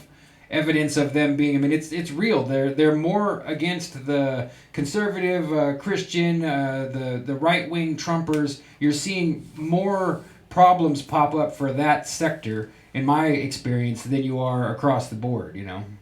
They said Zero Hedge was against their community guidelines. Yeah, that's crazy. I think it has been reinstated, though. Okay. Yeah, that's the general attitude I guess they have, though, is that's yeah. Well, these community guidelines are so vague that, you know, it's very easy for them to say, oh, that goes against the guidelines and we'll punish you, but it's very hard as a content creator to always stay within them because you just don't know what they are. And, you know, a lot of times it seems that it's not being decided by any particular rule or law, it's just someone's opinion, and that person's probably in a call center in the Philippines or something. Yeah, or they're an AI. or increasingly a not very sophisticated AI. Do you think that maybe like we're paying the price here for not being vigilant about this earlier and realizing what was happening sooner? Because you remember a couple of years ago, Facebook even tried to get all of the online versions of newspapers and magazines to just go ahead and start publishing through Facebook instead of having their own website host it. And some of the magazines even tried that, and it wasn't working very well. They weren't having control over the content the way they wanted, which is, you know, something that was obvious to me. I was like, yo, you just gave, the only reason why you use Facebook is because that's where everyone is now, and so you can get lots of hits by putting something there. But if then they just take everything and you're giving all of your content to them, and you're hoping maybe you get a sale out of it or something, you've lost complete control over it. And the nice thing about that one was that enough of the magazines caught on that this sucked in time, and they said, you know what, I don't want to do it. And so I don't think most of the magazines that started out ended up continuing with the whatever they call that program. But like all these other things have already succeeded to the point where like there's really nothing you can do with a video except put it on YouTube now. You don't have a choice. And it's because we didn't see what they were doing to us earlier, don't you think? Yeah, I think that's a big part of it. I mean, people have been kind of sounding the alarm about this for a long time, but I think it's only now, again, Q having a huge impact on that people in mass are really starting to wake up and realize. And I think that it's not too late. Like, I have a lot of faith in cryptocurrency. You know, most of what I've been doing in my life professionally in the last couple of years has been cryptocurrency related. And the centralization of money going up through the Federal Reserve and then the Bank of International Settlements, that's the biggest problem in our society. And then the centralization of control of information is sort of related to that as well. But the mainstream media, I kind of think of it as like a Tyrannosaurus Rex that's got 100 spears. It's going to die, it's going to crash, but it's staggering around and it's in a furious rage and it's whipping its tail and still doing a lot of damage. It's not dead yet, but the writing's on the wall. I think just too many people now have realized that they've been lied to. And, I grew up being taught to respect authority. My dad was in the military. So the government and the prime minister, that's somebody that you look up to. The president, you just respect them and they wouldn't do anything bad. And the government exists because it's doing good things for the people. And as I got older, I'm like, well, politicians lie. And then I like, well, journalists lie. And then now the point I'm at is like pretty much everything is It's if I hear something involving a celebrity, my first assumption is to assume that story's not true. Yep, here. I love that analogy. I might ask my brother Adam what the commission he would want would be to draw the legacy media as essentially as Godzilla just going down for the count, because I agree, and I think we're watching the big money players realize it, and there are funding and funneling into social media, and you're seeing it pop up everywhere, and they're trying to make it look like this show. They're intentionally going super lo-fi, and I think they're coaching people and or buying them outright to come out and move into this because they see the writing on the wall. They know that the idea of having 3 or 4 huge conglomerate broadcasters, I think even in Hollywood, that they're going to move away. They're going to see more Netflix and Amazon Prime type content. And, in another 10 years, we might see huge box office motion pictures go the way of the dinosaur too, Steve. Yeah, I mean, I'm seeing that as well. I'm seeing, alternative truther channels where people are using super chats to insert messages that they want to be discussed into the conversation, and just controlling the narrative that way. If it only costs $20, you don't even need a secret agent or anything. There are people who pretend to be regular civilian YouTubers, but I think probably are secret agents, and they're there to disinform us. But we stick together as a community. I think that Twitter is great as well. I get so much great information from the various people on Twitter, and there's some really incredible researchers out there. And this is something that I really haven't seen before. Like in the 90s, researching conspiracy-related content, you'd have to go digging for it. You'd find a bit of it here and there. But now it finds me, and I don't know if that's just because of my profile and the stuff I'm into, or because it's proliferating, but I like to think it's the latter. It's definitely proliferating. Yeah.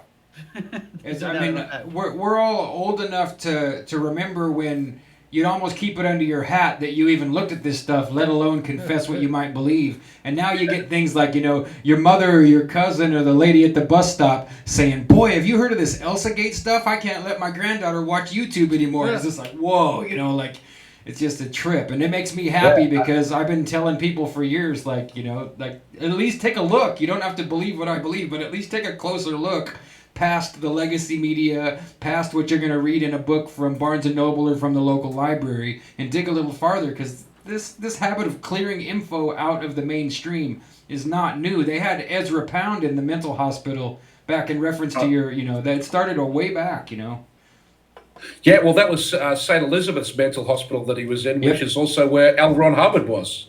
Oh, wow. Yeah, because Pound was what? So centers for Michael, and the other one was Bear Owsley, who made all the acid for the Grateful Dead. He was at St. Elizabeth's mental hospital as well. Oh, I didn't know that. So Sounds like a swinging place. Guys, I'm going to have to get out in about 10 minutes, so do you want to do questions from the chat or something? yeah, sure. Jim, have you been watching that? Is there anything? We got about maybe 10 more minutes left here with Steve Outtrim, folks. So if you've got something, drop it in there and we can pop it to him. Let's see. Just for a teaser, I'd love to hear Tracy's original idea for this week before we had a guest was to cover Surrealism, Dada, and its connection to our typical, occult, esoteric topics.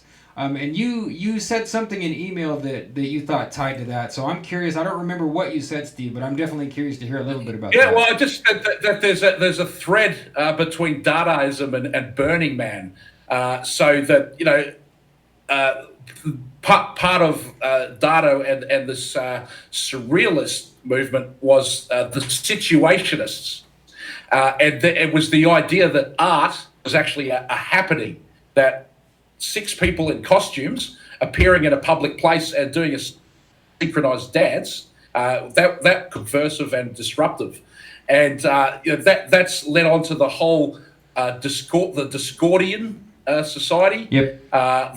The Fluxus movements, that I think Yoko Ono's been connected to that. The Church of the Subgenius, and then the Cacophony Society. And the Cacophony Society was set up in San Francisco, a bunch of misfits basically doing this surrealist type thing. Like that, they would dress in black tie and they would have a fine dining dinner with waiters and champagne and lobster while walking over the Golden Gate Bridge in a group of about 50 people. Wow. There's a big run they have in San Francisco that's called the Bay to Break It.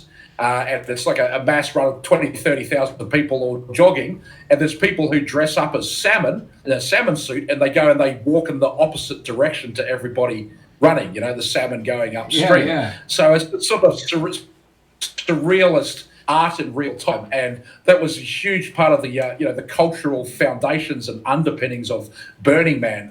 The concept of a flash mob that you might have heard of, when everybody gets a text message to show up at a place in the same time, that was actually invented at Burning Ash Mob, because the unofficial founder of Burning Man, Flash Hopkins, was the guy who came up with the concept. Oh, interesting. Okay, so it's actually named after him. Huh. So I'm trying to look at the Jim usually follows the chat on his phone, and it died. So I was looking over here to see if we're getting anything. Was there any specific thing about R. Kelly's cult that you thought was particularly occult, particularly mystical, or? Well, one thing I wanted to mention was that he got involved with Aaliyah when she was 12, and she got married at 15. I mean, this was obviously something that was known about. It was in People magazine and stuff. So surprising they got away with it. But she died in a plane crash, and the official story is that the plane had too much baggage on it. It was overloaded, and when they took off, it basically couldn't get enough lift and crashed straight away. But she'd just been making a movie called The Queen of the Damned, which is from Anne Rice from Interview with the Vampire. Yeah. And I believe she was in New Orleans making that movie. And it's actually like a pretty dark kind of occult satanic movie. I mean, it's about vampires, so I guess of course it would be, but kind of ironic that her last movie was Queen of the Damned, and then she was damned, I guess. Yeah. Yeah, Sacrifice. I see one question we're getting here, Steve, and I know that you referenced this recently in some of your work that I heard, but people are asking about the wonderful art behind you. Our audience is very savvy, so they're like, hey, tell us about the tarot art. We want to know about the tarot art, So if you want to give the artist name and a whatever amount of description you want. Yeah, sure. So the artist is Tracy Twyman, Treister. And the installation is called Hexen 2.0. And basically, she did this artwork completely independently of me. She spent several years researching the history of computers and the counterculture and social engineering. The Macy conferences that happened after World War II were enormously influential in the evolution of the world, and they combined cybernetics with the ideas of mental health that John Rawlings Rees from the Tavistock Institute was pushing. And then they had Gregory Bateson and Margaret Mead, anthropologists, there with all these computing and cyberneticists.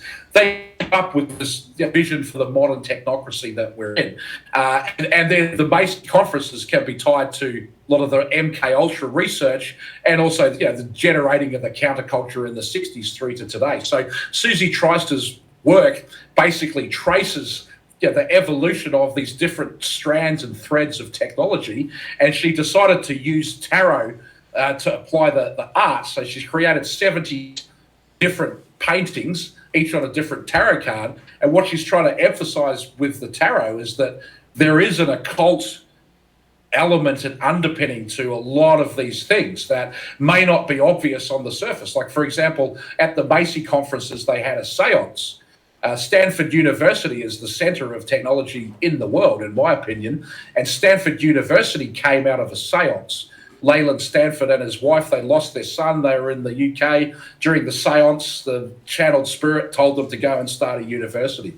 Wow. So I really like how Susie Tryster has tied so many of these themes together. People think that because it's tarot, it must be occult and that I must, play these tarot cards or whatever. But to me, it's just an art installation, and quite amazing because it parallels my own research. That I was lucky enough to retire for the second time in 2012, and I actually spent about 4 years doing full-time research into the history of technology, and a lot of that was focused on Burning Man, but I went all the way back to Charles Babbage inventing the computer, and before, I was astonished to find so many occult elements behind the whole world of tech. So when I found this Hexen 2 on the internet, I just thought it was amazing, and contacted the artist and commissioned a private installation. And you can see some behind me, but my whole office, all the walls are covered with these.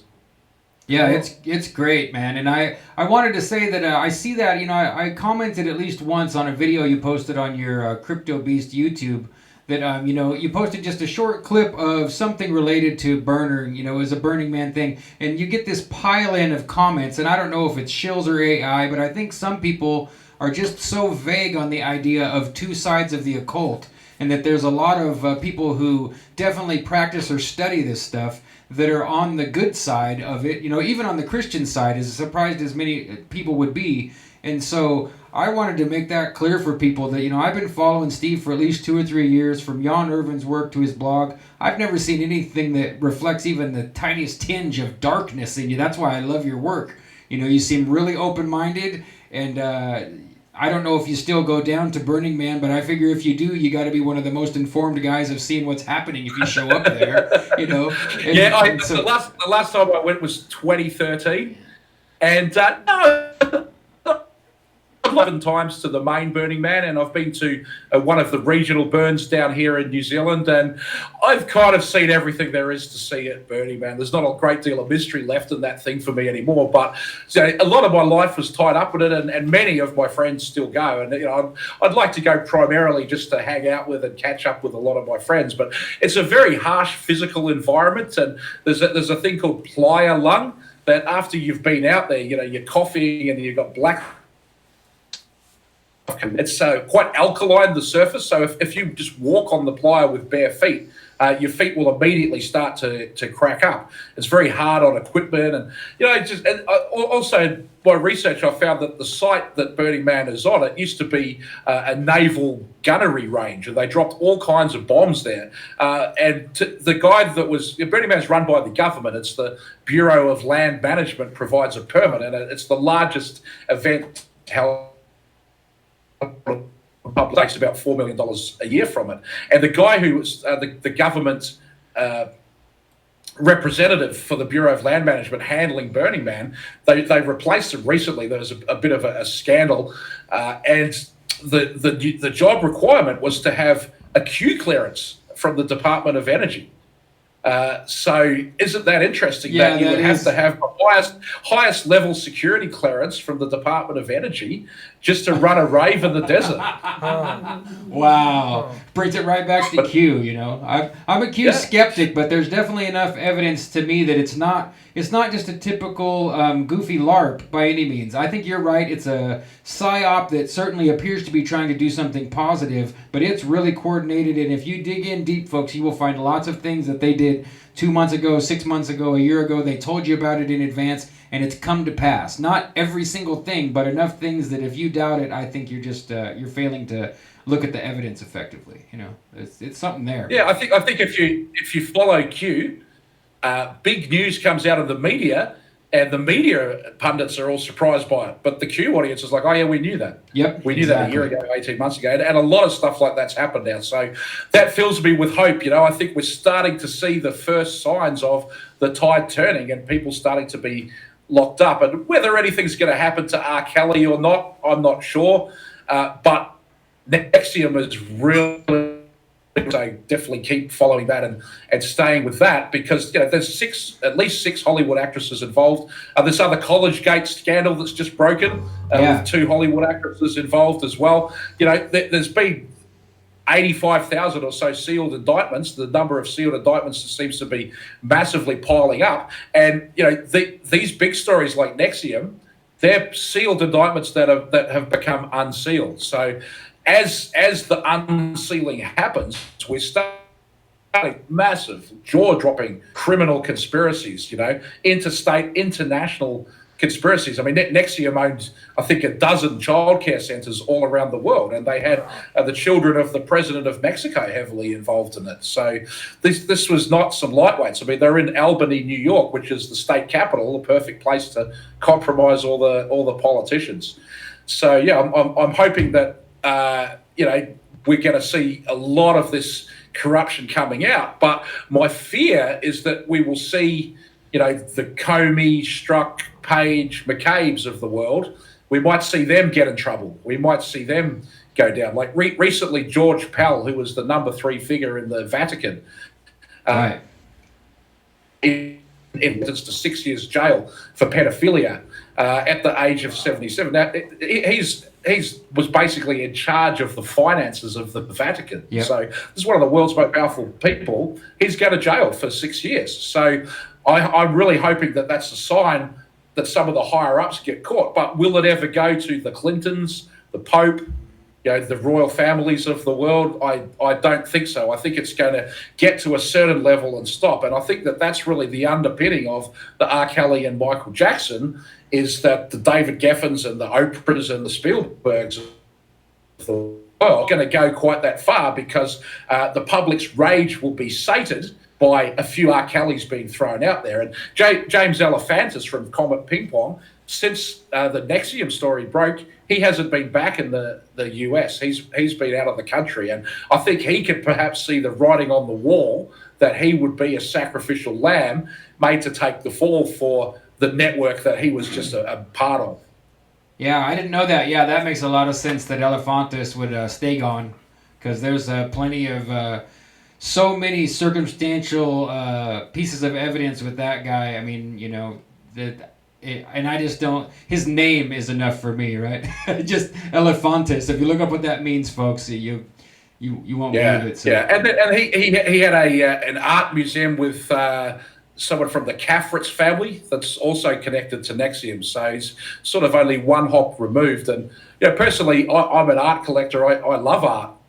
But I could see how there could be bad people in the art world, and that art could be used, as a front for child trafficking, money laundering.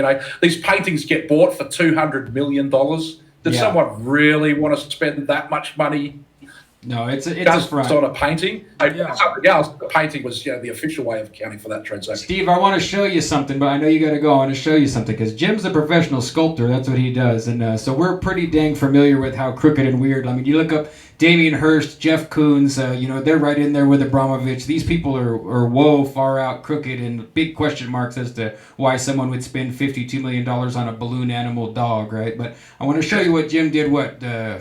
4 weeks ago? Oh yeah, Because I know you're a big Trump supporter. So we do shows. We do shows where me and Jim will make art, and Tracy will read from random text. But yeah, we were talking about molding this and making it into bronze, but it would be expensive. So we put it out there to our audience, and if they really want to crowdfund the molding and investment into bronze, we could definitely do it. But he did that in 3 hours. So we know. Yeah, well, I mean, can you make it out of chocolate? Oh, of course, yeah. If we make the mold, we can pour it out of chocolate. Absolutely, no problem. We can make it out of just about anything you want. It just you know how it is. What's the scale and scope of the project, and we'll get you back a quote if you really want one in chocolate. It's not that hard, Steve. Says burners.me. I'm sorry? Burners.me is your... Yeah, that's right. So you can find my blog as burners.me, BURNERS. I'm on Twitter, Steve Outtrim, STEVEOUTTRIM, and my YouTube channel, Steve Outtrim Crypto Beast. Yeah, we really appreciate you coming. You're welcome anytime. I'll be in touch as usual. Tagging you on Twitter or whatever. We're really privileged to have you here, and this was awesome. So maybe we could do it again sometime, Steve. Sure. Thanks very much. Been great talking to you. Yep. Have a great night now. Yeah. Let's see. Cool. That was cool. You still there, Tracy? I am here. All right. Cool. Good. Yeah. That was cool. That was cool. Well, I'm going to let you two talk for a second because I got to pee really bad. This is the part where I abandoned Jim, but at least you got someone here with you. Hey, Tracy. Hey. So did you watch the R. Kelly stuff this week? Last week, I guess, maybe? I watched a bunch of R. Kelly stuff. I was most taken by his interview where he got all fired up with, I forgot the interviewer's name, but they kind of... with Gayle King? Gayle King, yeah. They baited him into just being pretty aggressive. He was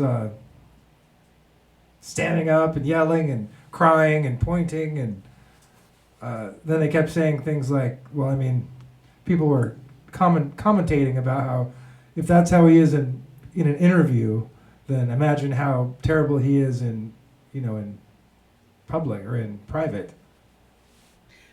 Has anyone taken this interview apart to see how much of what we're seeing is the first take? Because I don't know how much they do it anymore, but it used to be like they would always show the reaction shots afterwards. So like they'd interview someone and they would show their interview, clips of it as they performed, as the interview person performed. But then it was after that person would leave, they would go and film the interviewer showing their reactions or their alleged reactions to the thing that the person said. So if they'd said something that was sad, told a sad story, whether it was the case at the time or not, they might afterwards choose to show the interviewer crying or something, to show how they're emoting. And it became kind of accepted that, this amount of fakery would happen. I think mostly because, it used to be, I guess cameras were expensive. And, if a camera crew went out to cover an event, you wouldn't necessarily have multiple cameras. You would just have one, and you would shoot the other shots later. Yeah.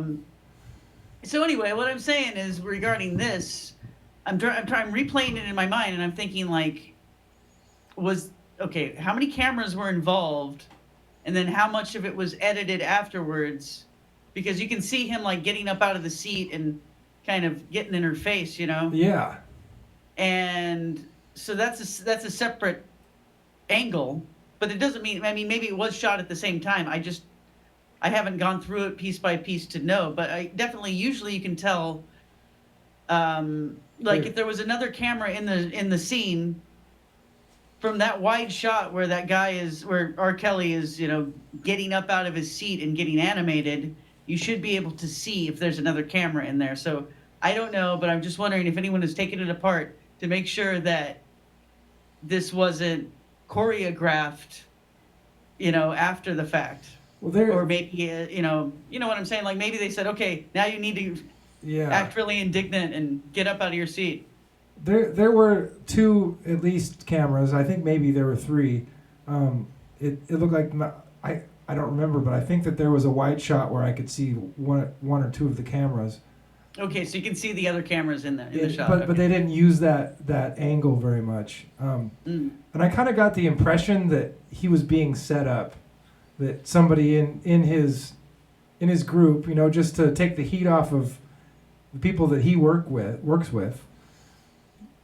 They kind of put him on the hot seat, knowing that he would, you know, take all the heat because he wouldn't be able to handle himself very well.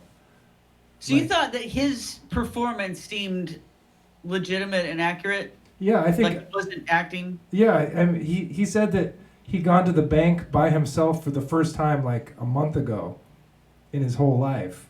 And because he went to go check out how much money he had, and he only had $350,000.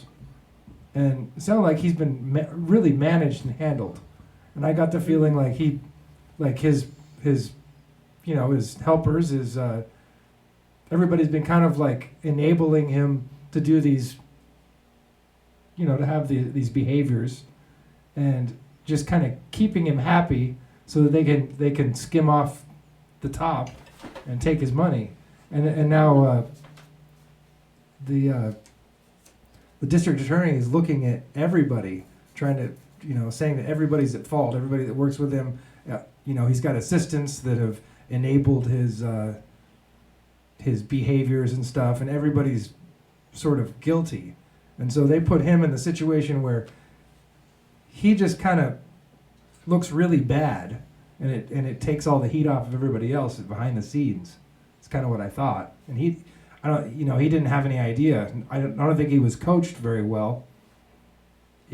I don't think he was coached at all, really. I can chime in on that because I did something strange. You heard about the last 40 minutes of it. So I realized I'm behind and I haven't really caught up on the subject for this week. So I'll tell you guys one of my little secret tricks for finding stuff. If you go on YouTube and you use the advanced search function to change the length of what you're looking for, usually to longer, because they serve you short clips like 2 to 10 minutes.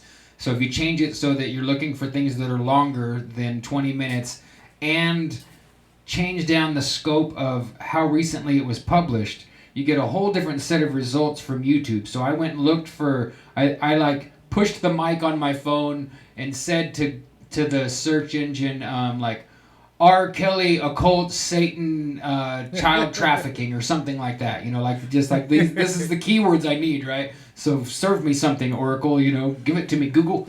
And so then after I did that, I went and changed the settings because it just gave me a bunch of kind of pretty bland, typical content. But then I found this guy's like almost 4-hour stream, and it was a unique stream. I'll try and remember to post it in the description later, but. It's this black guy who's totally defending R. Kelly. He's like adamantly defending R. Kelly, saying that, you know, this is just another example of how they're always down on black guys. And he was having a really hard time justifying his defense, and he was using the excuse of what Jim was describing, that, hey, whoever's handling R. Kelly is doing a crappy job. His publicist should have never put him in a position to do this interview. And I did that because it's like, well, I know the overall scope of what we're dealing with this week is really bad for R. Kelly. So I figured it doesn't hurt to find one guy who's playing devil's advocate and trying to make it look as if they're just demonizing R. Kelly, which I think in a lot of places he's right. I don't think that he's right that, you know, if you go find that interview, he's like, there's nothing wrong with having young girls. That's the way that life was supposed to be, you know. 55-year-old men should always have 16-year-old girls to have a lot of babies, you know. Yeah. But he has a lot of this super anti-feminist rhetoric, you know. But I would agree that they set R. Kelly up. There was nobody there on R. Kelly's side, except for maybe his two young wives that were with girlfriends. 21 and 23 or whatever they are. They seemed like they thought they were happy to just be with R. Kelly and seemed confident, but everyone else is just like they're just feeding this guy to the media spectacle. He was a definite scapegoat. Yeah. What it seemed like. Mm-hmm.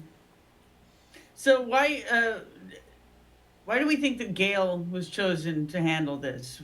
I don't know anything about this woman other than a lot of my news comes from just seeing the tabloid as I'm going through the supermarket, right? So Me too. that's literally all. I didn't even know she was a journalist. Yeah, That's she. how dumb I am. I didn't know that the lady that was supposedly Oprah's girlfriend is a journalist. So. Was that was Oprah's girlfriend? Yes. I didn't know that. Oh wow. She didn't even flinch when he got up, which he was just right in her face, towering over, yelling and sort of crying and pointing and waving around, and she just sat there so calm, like she was expecting it. That's actually why, yeah, I thought it was staged. It was because, like, if I was in a room with a guy like that and I didn't know him, I mean, maybe they know each other well enough that she thinks it's normal for him to act that way, or she's around other people that act that way. But, like, if that had been real, I would have been looking around for, she probably doesn't have a bodyguard, but, whoever. I would have been looking for some dude to, get between me and him, basically. Yeah, if I'd been her.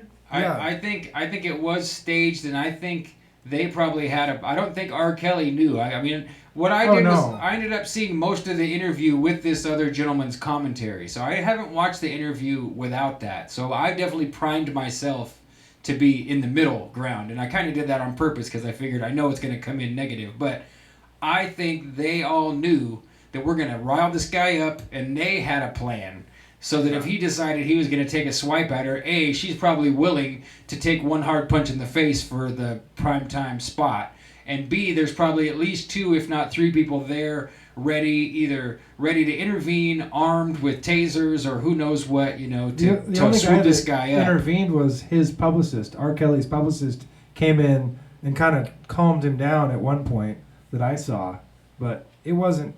He was standing behind R. Kelly, not in between R. Kelly and Gail. So it really felt like legitimate emotion coming from R. Kelly. I don't think he was. If that was acting, he needs an award because it was really would have been good acting. Well, yeah. So I don't know if it was acting on his part, but as far as her reaction, yes, you're right. Like she seemed to know that this was coming. So is it because they know his psychological profile? And it's not that hard to guess, really. A guy that does stuff like that fits the profile of like the borderline personality disorder sort of guy, extreme narcissist, whatever. So the idea that he's going to eventually get animated if he pushes buttons is probably predictable, but still, yeah, it even seemed choreographed. And yeah, this is something you would need to understand, I guess, is like the physical power difference between almost any man and almost any woman is significant. Even if you're a big brawny lady and he's a tiny skinny dude, it could still frequently be something that would be very intimidating, and in that case it certainly was, I thought. So your instincts kick in immediately is what I'm saying. When you said, okay, so she's willing to take a punch, that she thought might have been coming. Well, I mean, that could, landed the right way, it could be very bad. It could even potentially be fatal. So, yeah. And what I'm saying is women are kind of aware of this stuff, even if no one's ever sat them down and explained it to them, that when you can see a guy is just losing it and he has the power to cold cock you, you find a way to diffuse the situation because you don't want to take that chance that maybe your head could hit the floor the wrong way and you just die, know? No, it's very true. And I mean, I've said this before to people that, if women start to scream and yell, I become hyper aware, but I'm not immediately thinking of them perpetrating violence on one another. Whereas if men, because I was raised in a really poor, low-class neighborhood, and it was common for men to escalate towards or to just simply participate in violence at any given moment. So if men start to raise their voice somewhere, I do what you're describing, and I'm a man. So, if you're a woman, especially if you're not a very, like you said, if you're not a big, burly, brusque girl, if a man starts to really get his hackles up, it's a natural reaction. it's not something you really can control unless you've done something to train yourself. And I know if she's such the reporter that everyone's claiming she is, which I didn't even realize that either. I remember her being mentioned from back in the day with Oprah, but I've not heard a word about her since, because it was always the rumor that, Stedman was was Oprah's beard, and that Oprah really, was with this woman, Gail. But until tonight or yesterday, I didn't remember that that's who it was supposed to be, but she certainly came off as the consummate professional. Yeah, she in no way took a defensive position at all. She just sat there with her legs together and her hands on her lap. I mean, he used to play in the NBA, if that gives you any idea of what size this man is. He's a big guy. He's not small at all. He would make me look tiny. Yeah, well, that proves my point. I mean, I think that if there was any chance of her getting hurt, she would be concerned about it. Her employer would be concerned about it. The owner of the building that they're in would be concerned about it for all the liability, all the obvious reasons. So it just, again, if you just look at the body language, and sometime we should try to get the Bombard's body language lady on here. She's great. I did watch what she did with this video. And actually, I didn't watch the end of it, so I don't remember what her conclusion was, but she did start picking it apart, and she had some interesting things to say. I love that idea. The Bombard. It seemed like it was fake. But I love that idea of getting her to come and review footage live and talk to us, because that would be awesome. I mean, I when I was in a horrible relationship in my past, I went and studied a bunch of stuff to do just that, to read body language better, to lead people better, to diffuse situations. Because my ex was a nutcase, and so she would always have me in situations. I mean, I've ran out my front door and down the street before, and so I can totally relate to the idea of being really keyed in on someone's body language, because once you start to pay attention to it, you get a lot more information paying attention to where someone's pointing their feet. Just start looking at people's feet when they're having a conversation.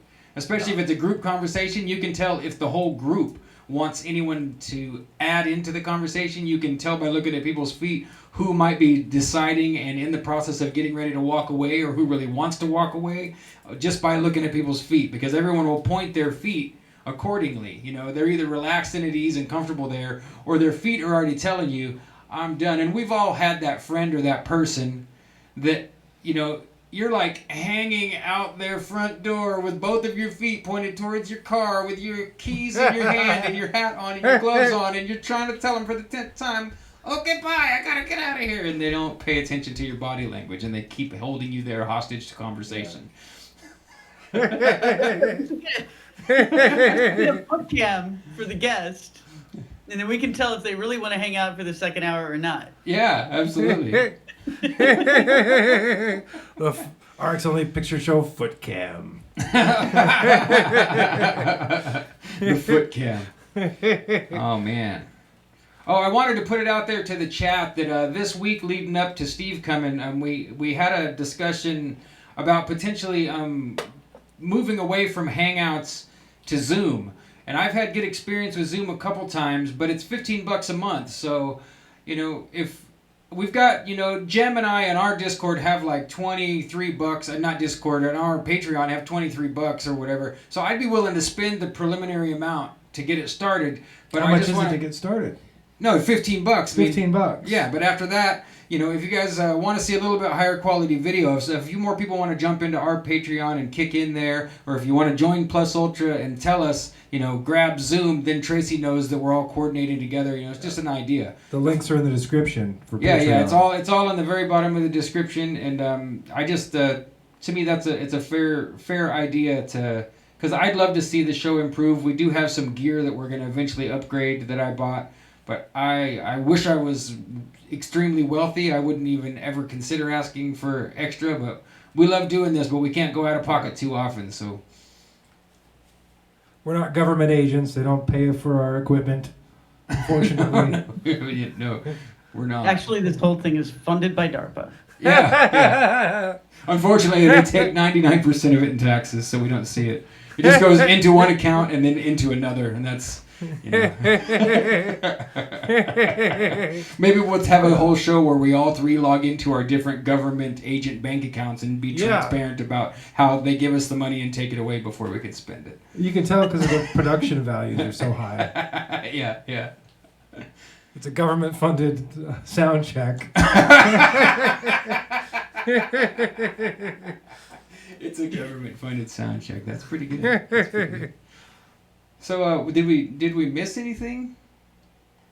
Well, let's see. What do you mean by anything? Should we look at those pictures? The Fitzhenry, the Tiffany Fitzhenry photography and stuff. Yeah, I could jump back to that thread and scroll through it if you guys want to look at that. And There's some interesting stuff there. By anything, Tracy, I just meant everything that we kind of threw up against the wall. It seemed like we touched on it all. We didn't cover Michael Jackson a whole bunch, but I think that's probably the person people are most familiar with. You know.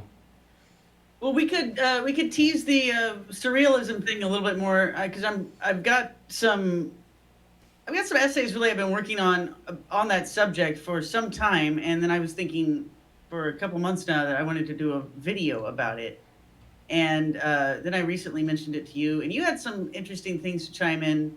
One of which was about a blurb that you saw in a book about Salvador Dali. Is that right? The information on Dali, and I took a photo of the cover of the book. I almost bought it, but I was in London. At like an open air kind of flea markety type thing. It was really cool, and there was a huge bookstore there. And it's dangerous for me to walk into any area that has used books. Like I could lose all of the time that I had slated for something else very quickly. And so, and my girlfriend just the same. So we're kind of book addicts. So we're looking, and I turn this book over, and it's like a biography, memoir-ish type book by one of Dali's main models. You know, they're claiming this man is one of his muses, that he was inspired to create art and to paint, and used this young man as a model.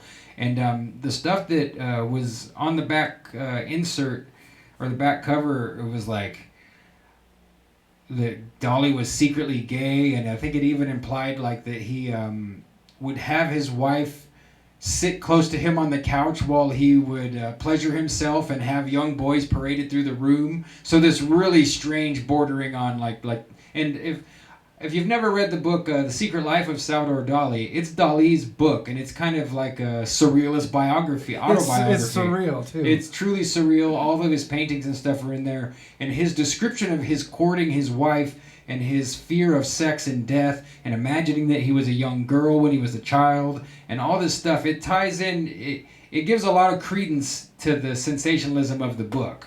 And because he went and threw himself in stinking fish oil to go propose to this woman. Yeah. When he was young, he was really, like, he confesses to being violent and cruel on purpose, like kicking dogs and attacking bums in the streets, like, and not in a mild way, but like, it reminded me of Clockwork Orange when I read it.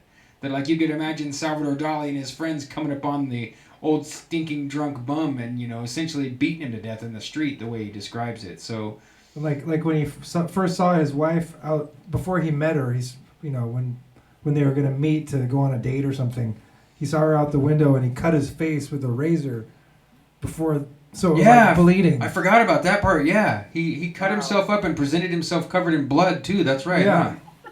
So bizarre, so surreal. And of course, you have to doubt all of it too, because that's what these guys are, is surrealist artists. So is he even telling the truth at all? I would err on the side of yes. Yeah, exactly. But why lie when you're it so fits. surreal? It fits, okay, because they all had this obsession. For one thing, the obsession with little boys is pretty common amongst, I would say, most of them. Secondly, this taste for sadism and also Satanism specifically. Yeah. And with the sadism, I'm talking about the works of Marquis de Sade. So, like, Man Ray had a copy of the Marquis de Sade's book, which at that time hadn't been published. In fact, I think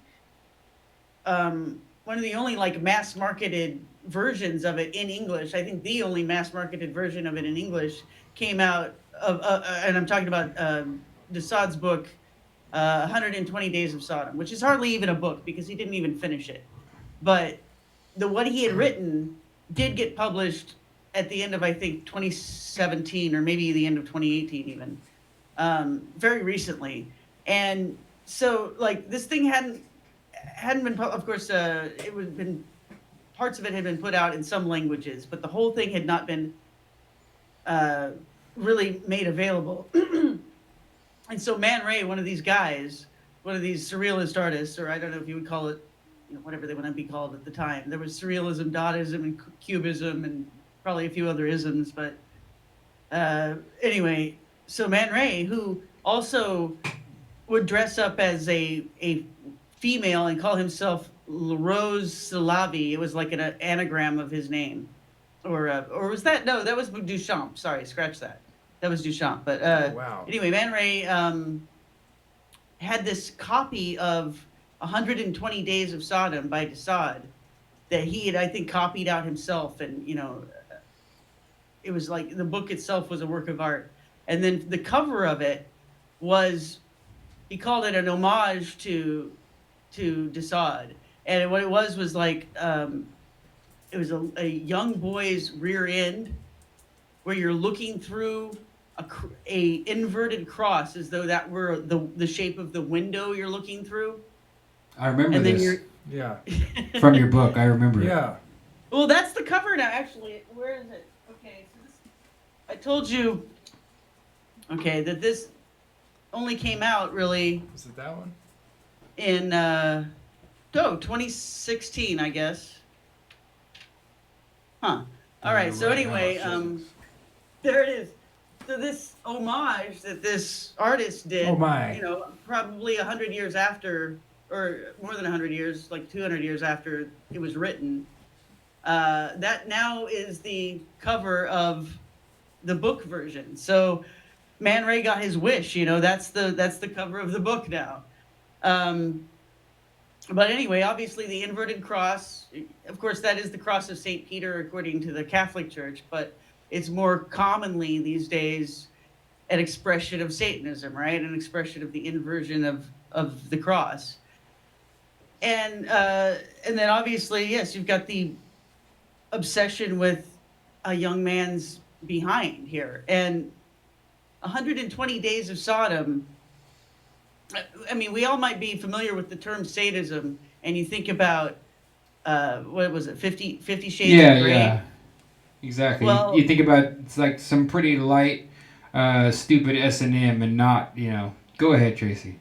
you know, just what, it's funny because you have to, I mean, I really only got a full understanding of it when I read 120 Days and some of the guy's other writings, but really this is the worst one. This was the one, I think, the last one he did. He wrote it while he was in the Bastille. He was in prison for being a monster, basically, abusing prostitutes. And anyway, so it's a story of a bunch of aristocrats round up some children, some kids that are, I think, between the ages of 10 and 12 or 10 and 14. And they have a whole bunch of them to choose from, and then they pick out the ones that they like, and they take them to this castle, and they rape them every night for, as it says, 120 days, and then it actually goes on longer than that. But the first 120 days are real well choreographed rituals of rape and abuse and torture. And Right, it's all scripted out, right? I've never read it, but I've just looked at the history of it. But I mean, the 120 days is like a 120-day scripted ritual, if I remember correct. Yes, and interestingly, it goes into its final phase, rather, around the same time, well, the time we're talking now, the Ides of March. And the final phase is when they kill everybody off. But by the time they reach the final phase, a lot of people have already lost limbs and eyeballs and had their teeth plucked out and things like that. And by people, I mean, like I said, the child victims that they chose. So anyway, this is the story that Marquis de Sade wrote in the 1700s during the French Revolution, and then several years later, in the early 20th century, all of these artists are looking up to him, in particular this book, as their main inspiration. And it doesn't come across when you look at a lot of these people's art, or at least the first time you look at it, because you just think of it as being weird. And you don't realize that there's actually, it's supposed to come across as being meaningless, but there is actually a philosophy underneath it. And it's the philosophy of inversion, really, of the black mass, the inversion of what, was the popular culture and the popular religion at the time, Catholicism, and then the offshoot, as I consider it, Protestantism. So this was their rebellion against that. But it was, I think it was obvious at the time, which is why there was such a backlash against it. But you find this stuff in art museums now, and you find it in art history books, and it's being taught to kids as, there was this phase of art that we went through. And they're cutting out all of this, darker aspect of it, and just saying, it was kind of meaningless, and it was kind of a reflection of how meaningless life was becoming because people didn't believe in religion anymore. But there's so much more to it, and it comes out when you study the connections with 120 Days, which then went on to inspire this film that was put out by Louis Buñuel, who had, at least in the beginning, Salvador Dali collaborating with him on the film, and I think they kind of had a falling out as they were producing it. So he didn't, Dali didn't want to put his name on it at the end, but everybody knew he had been involved in the beginning. But it was supposed to be based on 120 Days. It really was. There are references to the story and connections to the story in the movie. So it was called L'Age d'Or, or the Golden Age. And it's something where if you watched it, you would just think this is kind of boring because it's a silent film and it takes a while to get going, and it's all kind of what seems like meaningless nonsense. But there is a meaning to it, and I've decoded some of it. But it does have to do with really Satanism, the inversion of Catholicism. Sorry, there's an ant on the book. and then it has to do with, actually, the cult of Mithras seems to be referenced there. So that's one of the reasons I was studying it recently, because it tied into some of the stuff I was writing. But it really did strike me as, okay, here's a very clear piece of evidence that the art world has been influenced by, Satanism, if not satanic cults, for a very long time. And really, a lot of these themes of surrealism and Satanism and sadism continue to be, very big parts of pop culture and art today.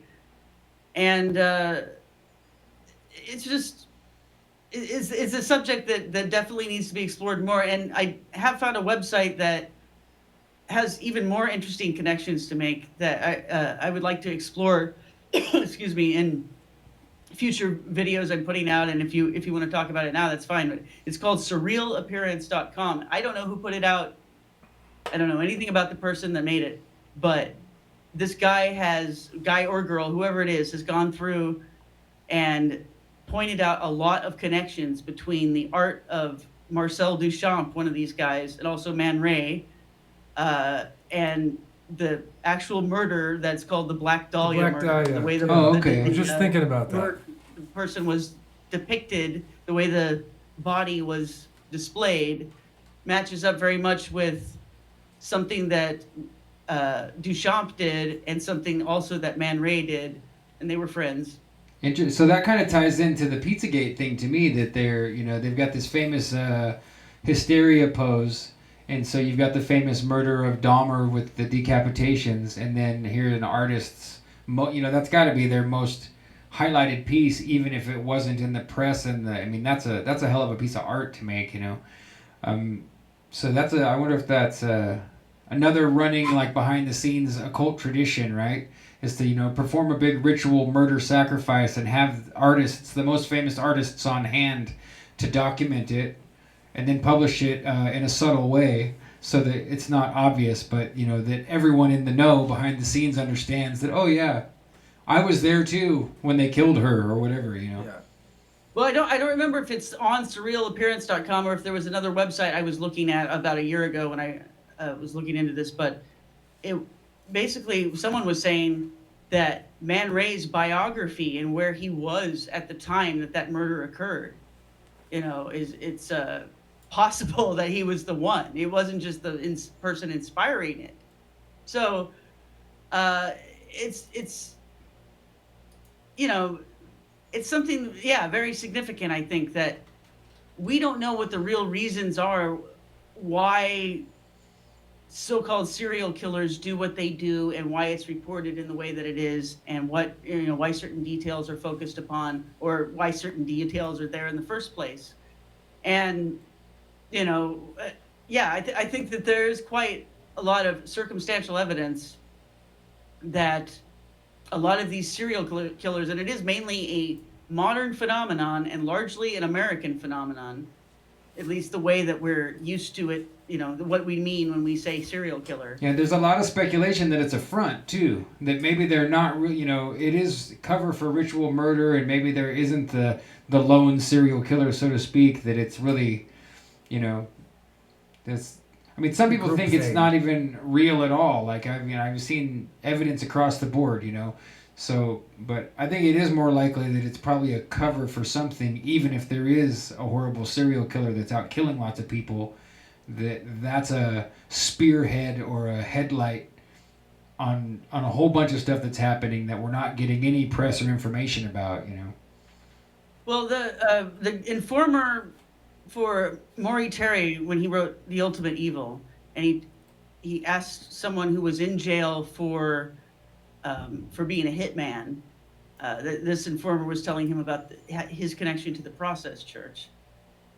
He said that one of the people that was involved in some of the works that he was doing, which was killing people, filming it as a snuff film, adding sometimes ritual elements to it to make it, for one thing, make it into an actual ritual, and then that also adds cover to it, so it makes it just kind of witchy and weird, and it just makes it like some kind of lone nut did it, as opposed to what this guy was saying is that he would be hired to neutralize targets. It was an assassination. There was a reason why they were killing most of these people, but they also make it into a ritual, and that does mean something to them because Process Church is a real cult, and then they let people see that because having it covered as a ritual murder and having it covered as a serial killer covers up the fact that there might have been a actual motivation for killing the person, and thus no one looks for who they might have pissed off.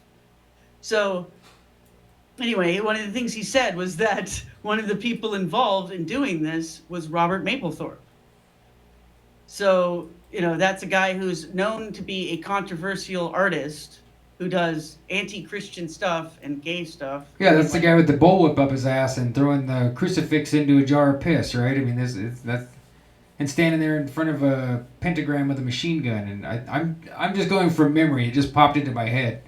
I would. This is important that you say this because I remembered Mapplethorpe being the guy behind Piss Christ too, and then when I looked it up recently, in the last year and a half, I was surprised to find that someone else was credited with it. Let's see if it went back, but to me it was like a Mandela effect. Mandela intermission. What timeline are we in now?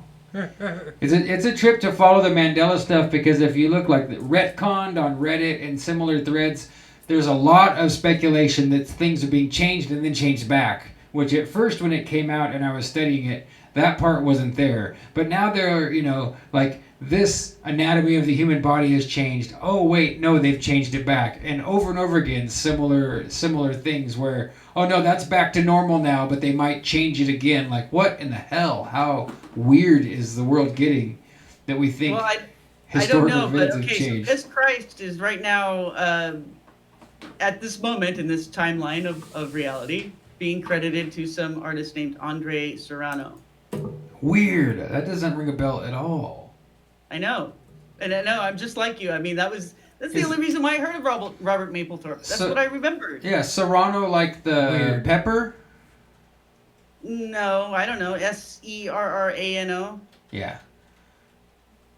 And you said his first name was Andre. I want to see his face and see if it brings anything up here. So. But yeah, since then I've looked up Robert Mapplethorpe and I've seen the picture of him with the machine gun in front of the pentagram and one where he's like wearing this weird leather satyr outfit. And then some just homoerotic ones that were far out. Yeah, because they popped up in my feed not too long ago. Yeah, and this guy doesn't ring a bell at all. I just got his picture up here. I remember being young and this picture being so controversial, the Piss Christ. Yeah. So, I mean, I'm pretty sure Oprah talked about it. Yeah, now, and the funny thing is now it wouldn't even, like, make a wave at all. Like, it wouldn't... Like, we've come so far from whatever that world was we used to live in, where a crucifix and a jar of piss was enough to, you know, you're probably going to need some bodyguards and be careful when you leave the house if you're the artist. Whereas nowadays, I can't imagine I don't think there's no hard limit to press against. I can't fathom what would be similar. The most similar thing in recent times is the reaction to the Da Vinci Code, which wasn't, I don't know if anyone got violent over that one. But I'm sure someone did. Right, yeah. You know? It was like right after the first wave of Muhammad cartoon hysteria. So it was like they didn't want to look like those guys. So they got really upset, but they really, I think most of the protesters didn't want to, you know, push it as far as the anti-Muhammad cartoon people had. So they were a bit reserved. Remember But, yeah. Passion of the Christ protesters. That was around the same time period, wasn't it? Like the early 80s, mid 80s? Yeah, I think so. So yeah, it's funny that we both remember it in this apparently erroneous way. I wonder if it was like one of those occult rituals that was so powerful that it actually changed the time-space continuum. Which Outtrim wanted to talk about the meaning of time, and we spaced that one out. Yeah, it's... Well, it's too bad he left so early. Yeah, well, we'll just have to, I mean, we just have to get him back sometime. Or, yeah, for sure. Maybe we can arrange it so that you can do a more extensive and organized interview and present it only to Plus Ultra people, Tracy. Well, if he wants to do that, sure. So you know, you were talking about the Process Church, and I saw an interview with it was one of R. Kelly's girlfriend's parents, and I think it was Megyn Kelly was doing the interview, I think, and she was talking to Joycelyn's parents. And Joycelyn's father said that at one point he spoke to R. Kelly on the phone, and he was talking about wanting to talk to his daughter, and R. Kelly wasn't letting him, and R. Kelly said to Joycelyn's father, "Well, you see, it's a process." And I just thought I'm only laughing because of that meme that you made with Charles Manson. That's where I heard that before. I just thought it was funny. I was making a mental reference to the Process Church, I guess. Sort of. I've never looked up the symbol for the Process Church until just now, and I just threw it up on the screen. So that's interesting. It's like a Chinese star, broken swastika, Chinese star. I just typed Process Church symbol. I don't know. Yeah, I mean, it says right there, the Process Church of the Final Judgment. Share screen. Yeah. I'll share it to you too, Tracy. I'm sorry. Here, let me. Okay, I see it. Yeah, it's the 4P. So, yeah, it looks like a swastika, and it's supposed to be 4 Ps. Those are Ps. Yes. With the 4 paths. Because there's like the path of Satan and the path of Jesus, and then I forget the other one. And then there's there's Satan, Lucifer, Jesus, and then there's one they call the Gray Forces. Weird. Gray Forces. That's everything else, you know. Whatever else. Oh, did you guys hear that apparently Genesis P. Orge is not well? I don't remember where I saw it. Oh yeah, I do. I thanks to An American, I followed this horrible, strange Facebook account called Thelemic Satanism, and the person apparently is like a proud Thelemic Satanist and makes fun of all the other Thelemites for playing down the role that Lucifer or Satan plays in Crowley's writing and in his life and in his whole thing, his whole process. But yeah, I don't remember what it was, leukemia or something pretty. Maybe it wasn't leukemia, something pretty severe though. And I saw that go by, and I felt bad for not having any sympathy on Genesis P. Orge, like, but just go ahead. No, I'm looking at. I'm trying to make the page come up now, and I can't make the page come up. But I see that there's something about him requiring a lung. ... I assume transplant. Yeah, I think that's right. That it was. Well. I mean, you reap what you sow. I mean, if you think that this world and this body is all for, the best way to move forward in this realm is to torture the hell out of yourself and everything around you, it's not really a huge surprise when the outcome is negative.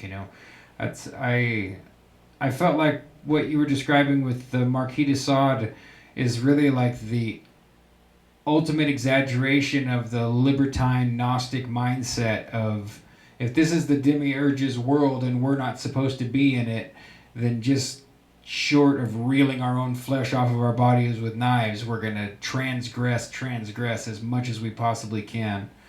And I always find that, really disturbing. I'm pretty fascinated with Gnosticism, and I hate that it's usually that people cling to. This is what makes me wish Alex Rivera was here to speak at this moment instead of me. But even if you just compare the Valentinians to the more severe ones, there's a real range and scope there in what people are drawing from. And I guess it's like the shock value transgression part of it. Not only does that appeal to the people that get a lot of press and airtime like Crowley or Damien Eccles and all these types, it just seems like that's what they push, that's something important to transgress and to have ritual transgression. And I don't know, it gives me the EBGBs. Yes, I understand. Is it easy for you to share, something that's a video? Yeah, it should be fine. Yeah, if you just give me the title, I'll type it in here, or you can drop it in the side chat if you already have it up, Tracy. I'll drop it. I think yeah, here it is. So, it's just the age of the golden age that I mentioned, the surrealist movie that's based on 120 Days of Sodom. Because I had written down the moment when something weird happens there. Oh, at 33:06, a man with a gun sits in a chair, and a 10 to 12-year-old boy sits in his lap, and then he starts kissing the boy passionately on the mouth. Oh, goodness. Nobody gets naked. I think it's supposed to be funny, but anyway. I thought, well, because I guess they're because it's a surrealist film, they don't present it in a linear fashion, and I must have watched that thing 3 or 4 times at least in film school before I had any idea what it was about. I had to finally read about it because nobody at school knew. They didn't mention what it was about.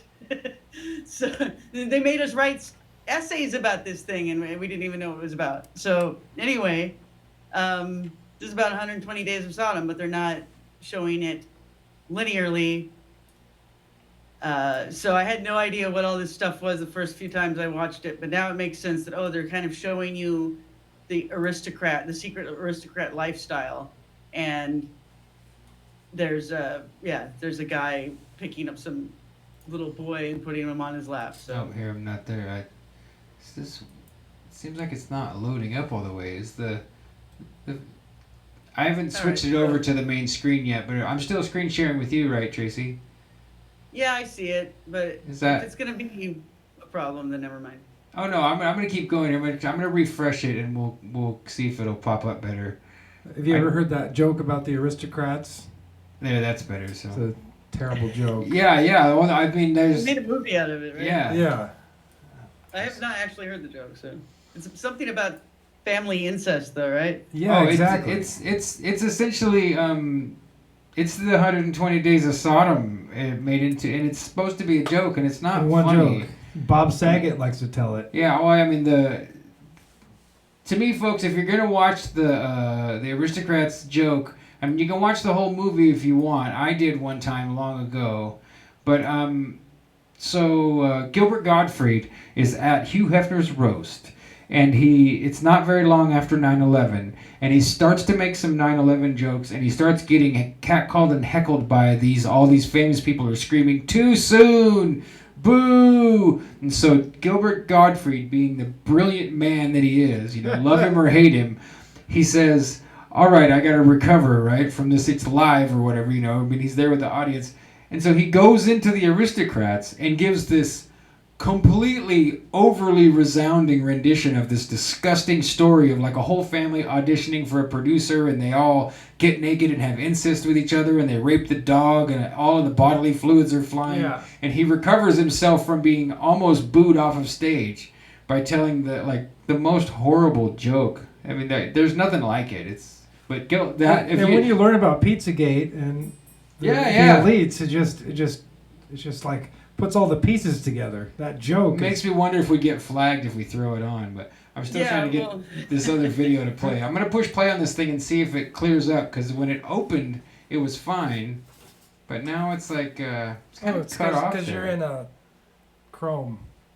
It's the whole weird download speeds in Chrome. No, but this isn't in Chrome. I'm not in Chrome. That one's in Chrome. No. Oh, Safari. This Nice. is Safari. Yeah, I don't know, Never mind. Tracy. Well, let me skip ahead a little bit and see. There it is. Yeah, but it's not showing right. I don't understand what's happening here. Definitely hearing the music. That's better. That's working. Mostly Wagner, but there's some other stuff in there too. You switch. So here, let me adjust this one more time. Switch. Everyone's still just watching us. I was trying to get it queued up here, so there we go. That's There it better. is. All right. Now, let's go back to the beginning a little bit. Sorry, folks. The browser needed to be stretched out. So, what was there? You want to just start from the very beginning, Tracy? No, 3306. Okay, thank you. There we go. So I'll queue it up here. 29, 31, 3306. Of course it's 33. I'm going to start at 32, 37 and just let it roll. Probably right, yeah. So here we go.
What in the world?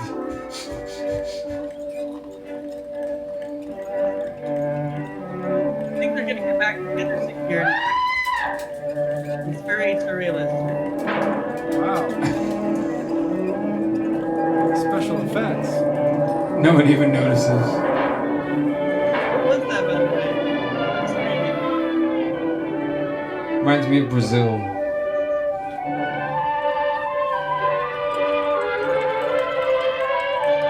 The background. It's like the Dali zoom. Yeah.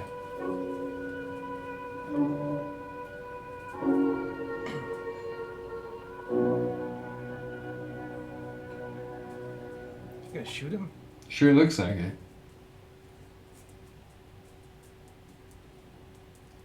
Oh man. Avert your eyes. Oh.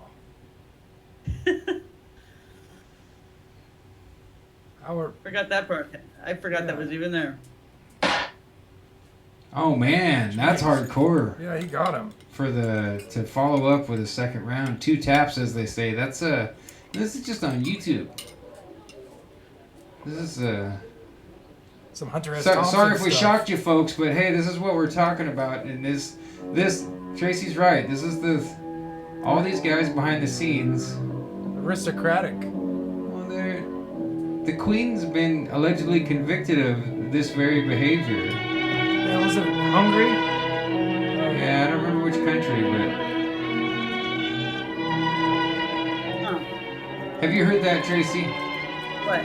That the Queen of England was actually convicted in one of these European countries of. I thought it was in Canada. Maybe it is in Canada, of children having vanished, and then them alleged. The allegation is that the Queen was involved in their vanishing and kidnapping, and that they were using them for royal hunting parties. And Well, they went on a picnic. She took a bunch of orphans on a picnic. that's it. And they all disappeared. And they all I kiss her feet before that. Then they just. I've heard this. I was under the impression, as far as the court that we're talking about, that this was like a First Nation court. Okay, yeah, yeah. that makes sense. Yeah, I saw that too. That it wasn't like it was at the Hague or something. You know that would be a little bit bigger deal. And there's several of those. I mean, there's several courts that are supposedly, legal courts that, could convene a grand jury to indict somebody, that have indicted famous and powerful people for doing things like this. But Yeah, the war criminal charges. You see that sometimes with people like Kissinger or Bush, or it's Tony Blair. I think was up against it at one point, where they. but this Go ahead. I was just gonna say they don't want to land in these countries because they may well be arrested. Yeah, okay, yeah. So there's some countries actually where this kind of stuff has been brought up. And then there's some courts even in our own North American countries here, United States and Canada, that have indicted people, but a lot of times these are courts that aren't being recognized at this point by the regular, what we'd think of as the regular justice system. So legally someone could convene a grand jury just by getting people that live in a particular area to sit together and agree to be a grand jury. So what's the First Nation? Is that like a Native American nation?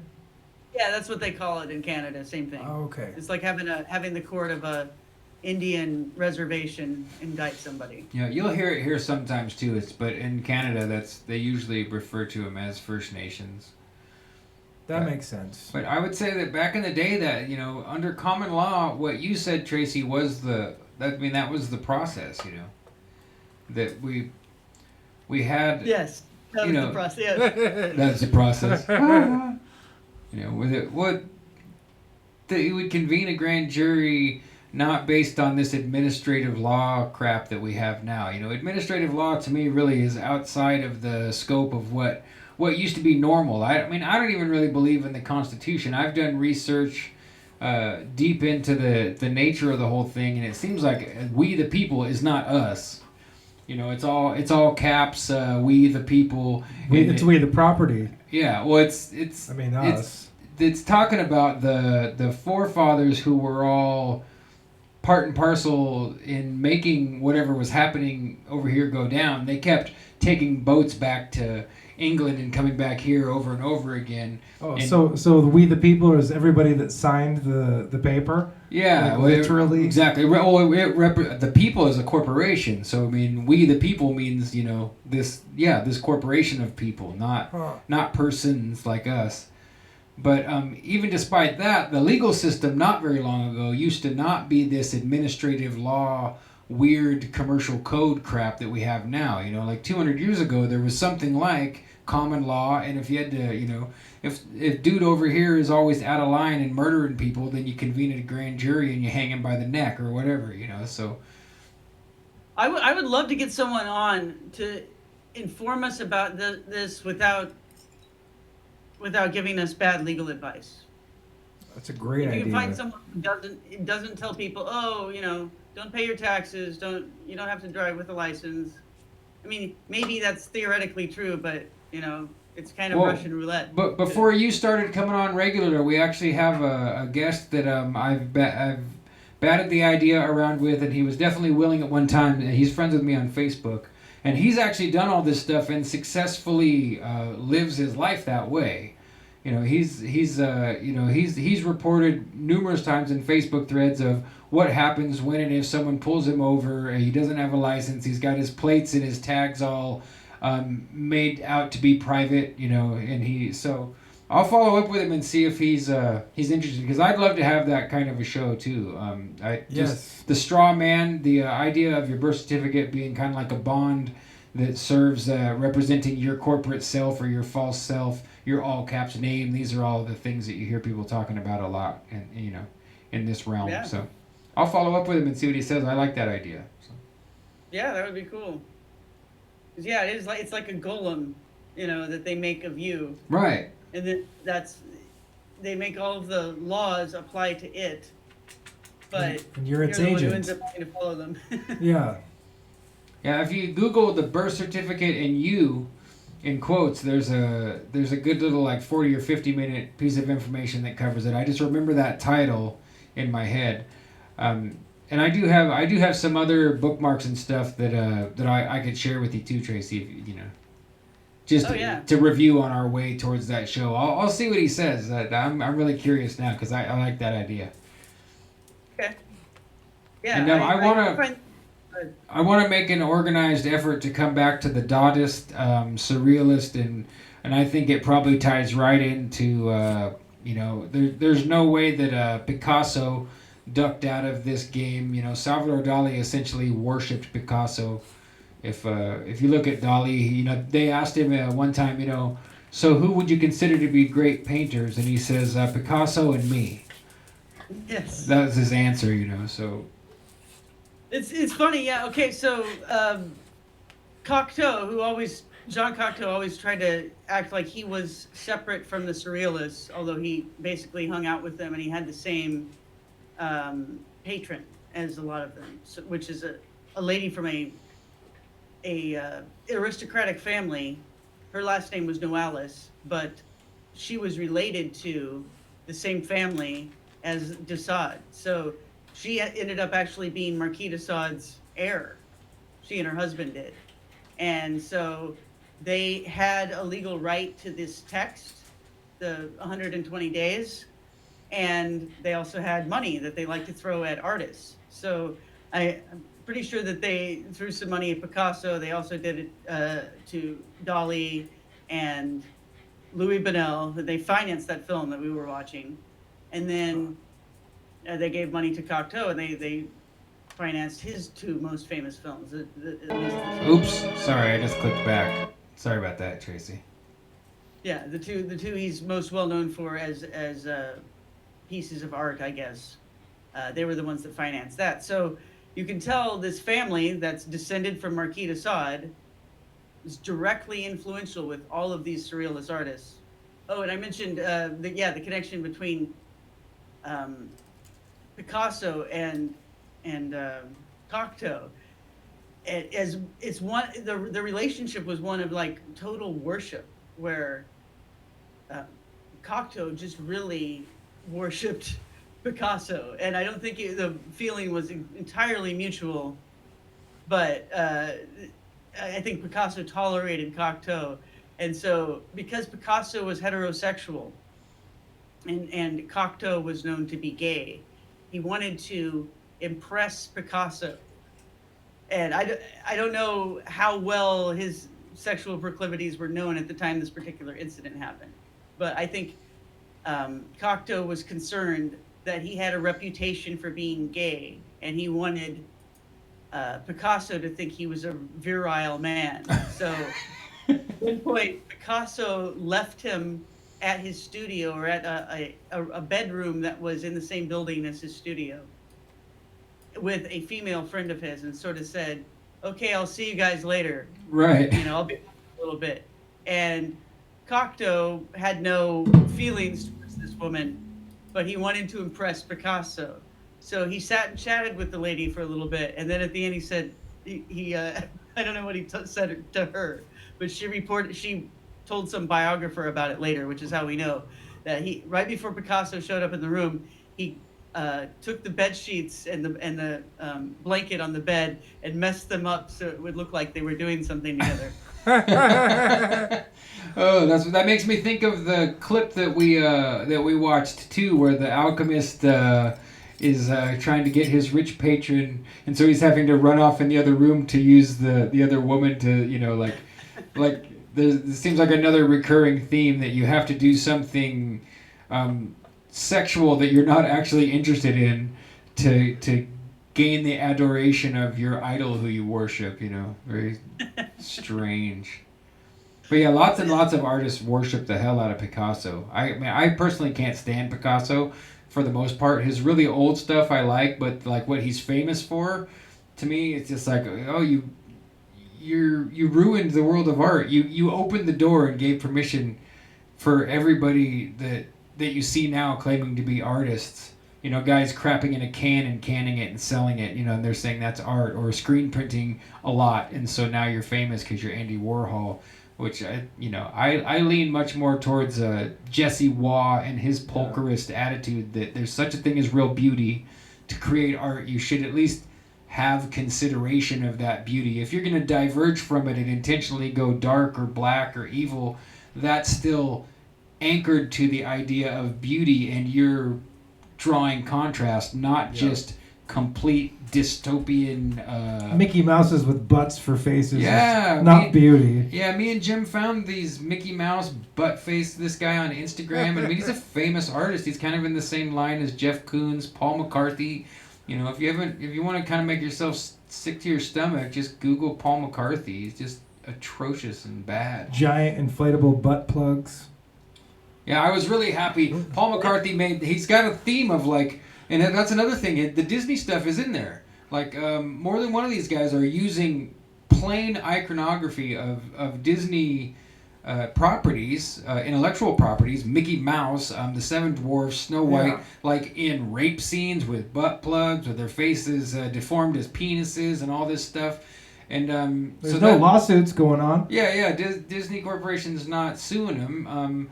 But, like, I was really happy to hear that Paul McCarthy tried to take these huge inflatable butt plugs. Like, they're like great big bouncy castles, right? Only it's a butt plug.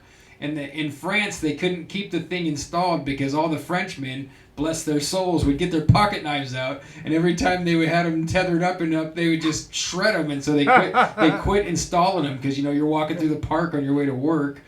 And here's a huge purple 50-foot. Yeah, 50-foot green inflatable butt plug, and it's humming because it's got a fan keeping it full of air, and you just whip out your knife and shred it. Here, vive la France. That's part of the art tradition there, and that's part of the Dadaism and the Surrealism, actually, is to destroy the art. Yeah. So that's part of the happening, right? So even Duchamp, right, he did what he called the fountain, which was one of his ready-mades, which means anything that's he would take like an object that already existed and then say, give it a name and say, oh, it's now this piece of art. Yeah. So he had the fountain was a urinal. Yeah, it's a famous picture. On its side.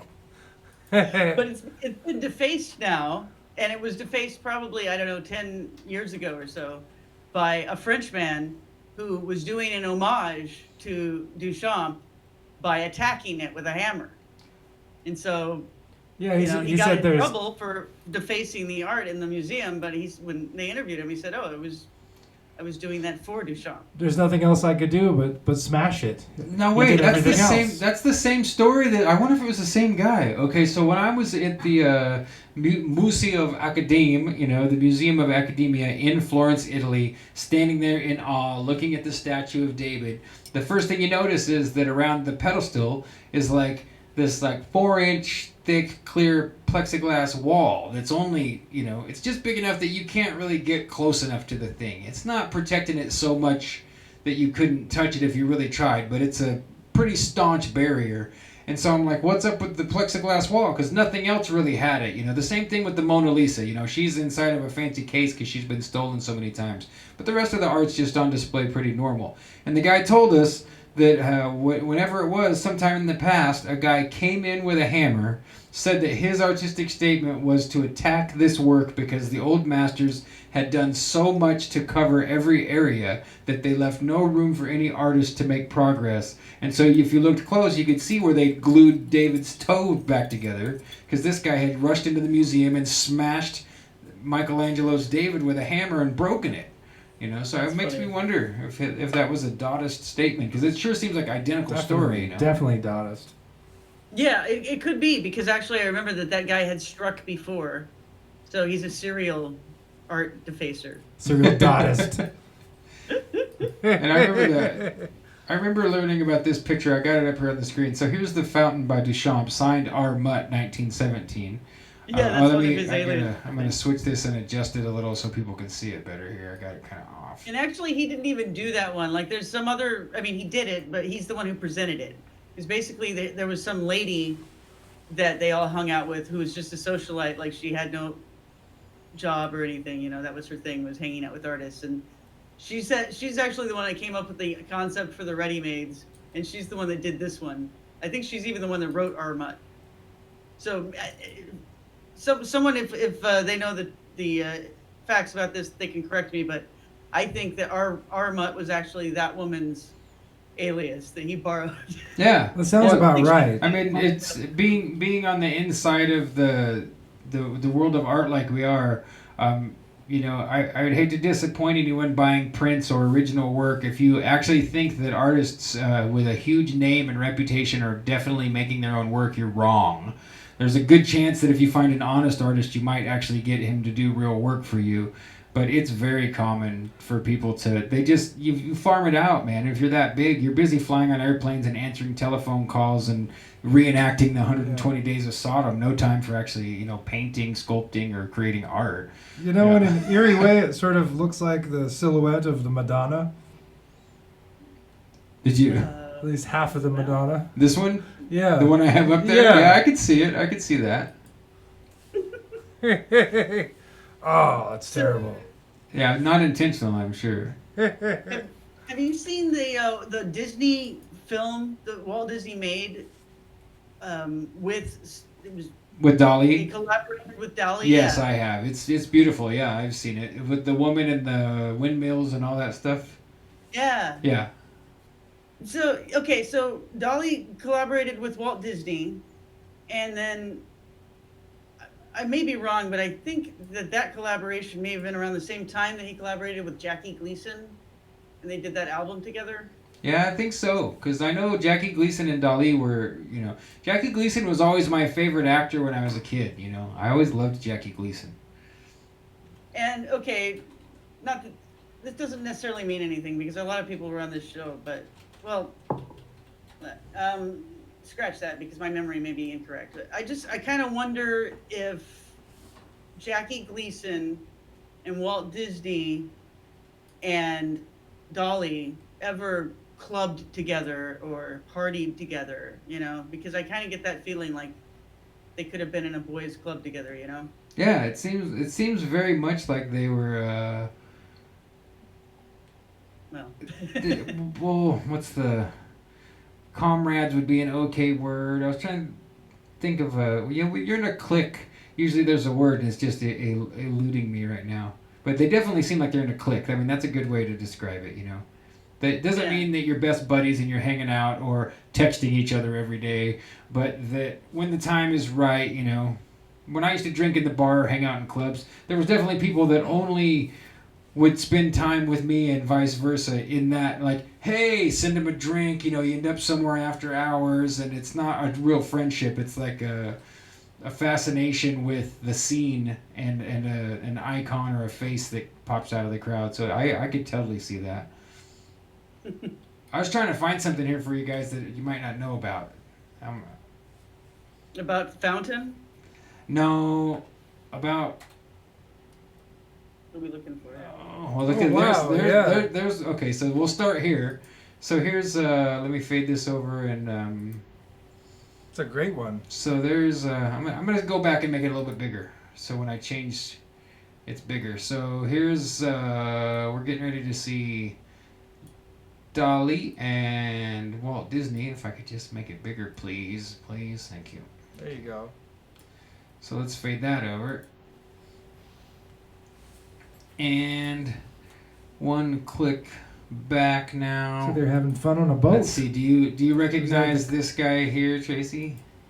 Yeah, so there's the two guys we're talking about, Dali and Walt.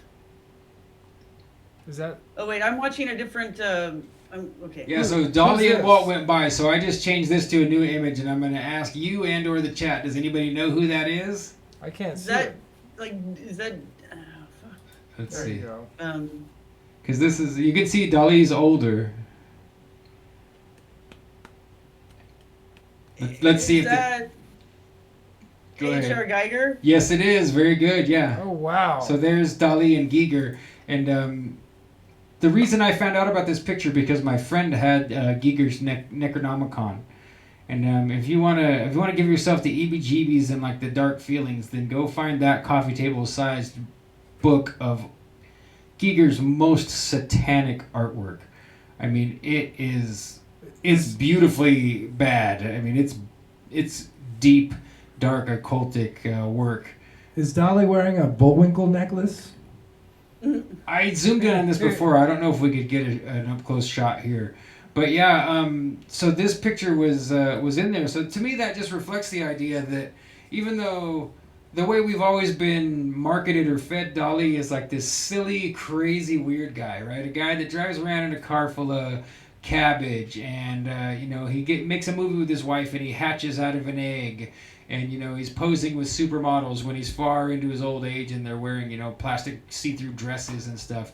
But if you look a little farther, especially like that book I was talking about and the idea of him working with Giger, and there's this woman running around doing interviews in the last couple of years talking about them being a part of like a super insider secret society cult and time traveling through portals and stuff, which I know Jesse Waugh got that girl on his show. And she was on a few other things at the same time. I don't remember if it was, it might have been Gordon White or Higher Side Chats, but she made the rounds in some of the occulty podcasts. And she claimed to work directly with Dali and similar characters, and that it was a big secret society and that they were keeping back the steps in the process that the world needed to go through to transform. So which what I would say is what we're seeing now, that if in the 60s they're saying we're gonna do this but we can't yet, the world isn't ready yet, and now we're seeing this externalization of the hierarchy, revelation of the method, and of course it all coincides with the normalization and promotion of child love. I mean, as much as they act like it's a big poo-poo and they're giving the down thumb to it, everything I've seen about that Michael Jackson documentary is they're acting astonished and horrified and like revealing how bad Michael was, but at the same time using language that implies that the children were seducing him. They're putting the image of him having relationships with kids there, and they're not being subtle about, they're almost promoting it is the way I see all of it, Yeah. So, do you remember the pictures that were making the rounds a couple years ago of a Rothschild, what they were calling Eyes Wide Shut party, and it was people in weird masks? I seem to recall that Salvador Dali was not only at that party. Oh, in the I think he 70s? designed all the decorations and the masks. With all the baby, the little dolls on the tables that were smashed, and Yes. the deer masks and the Janus masks. Yeah, I don't know if I ever saw that. I was Googling it to see what we can get to pop up. Is it? Type in Rothschilds. Yeah, Eyes Wide Rothschild Shut. plus Eyes Wide Shut party, and you'll find it. You've I seen- do remember you've seen those. I remember the horns on the one woman's head. No. So, and I don't know if there were other artists there. Was he the only one? But definitely, I think he had something to do with the design of some of the decorations. Yeah, that's them. So yeah, here we'll maybe make sure this is center enough. Oh, I guess when I click it, it'll get bigger. So yeah, that's the most. It seems like an annual thing they had, an annual party. So this picture here is pretty telling. Yeah. I don't know, nothing Yeah. to see here, right? Just a coincidence that this woman wants to wear that thing on her head. And I'm gonna go back here. Yeah, and there's another year, same party, right? Oh, it's an annual thing? I think it is an annual I thing. think This so, is the yeah. Janice picture that Jim was talking about. Is that still on the Yeah. screen? Yeah. Okay, that one definitely is a Dali. Yeah.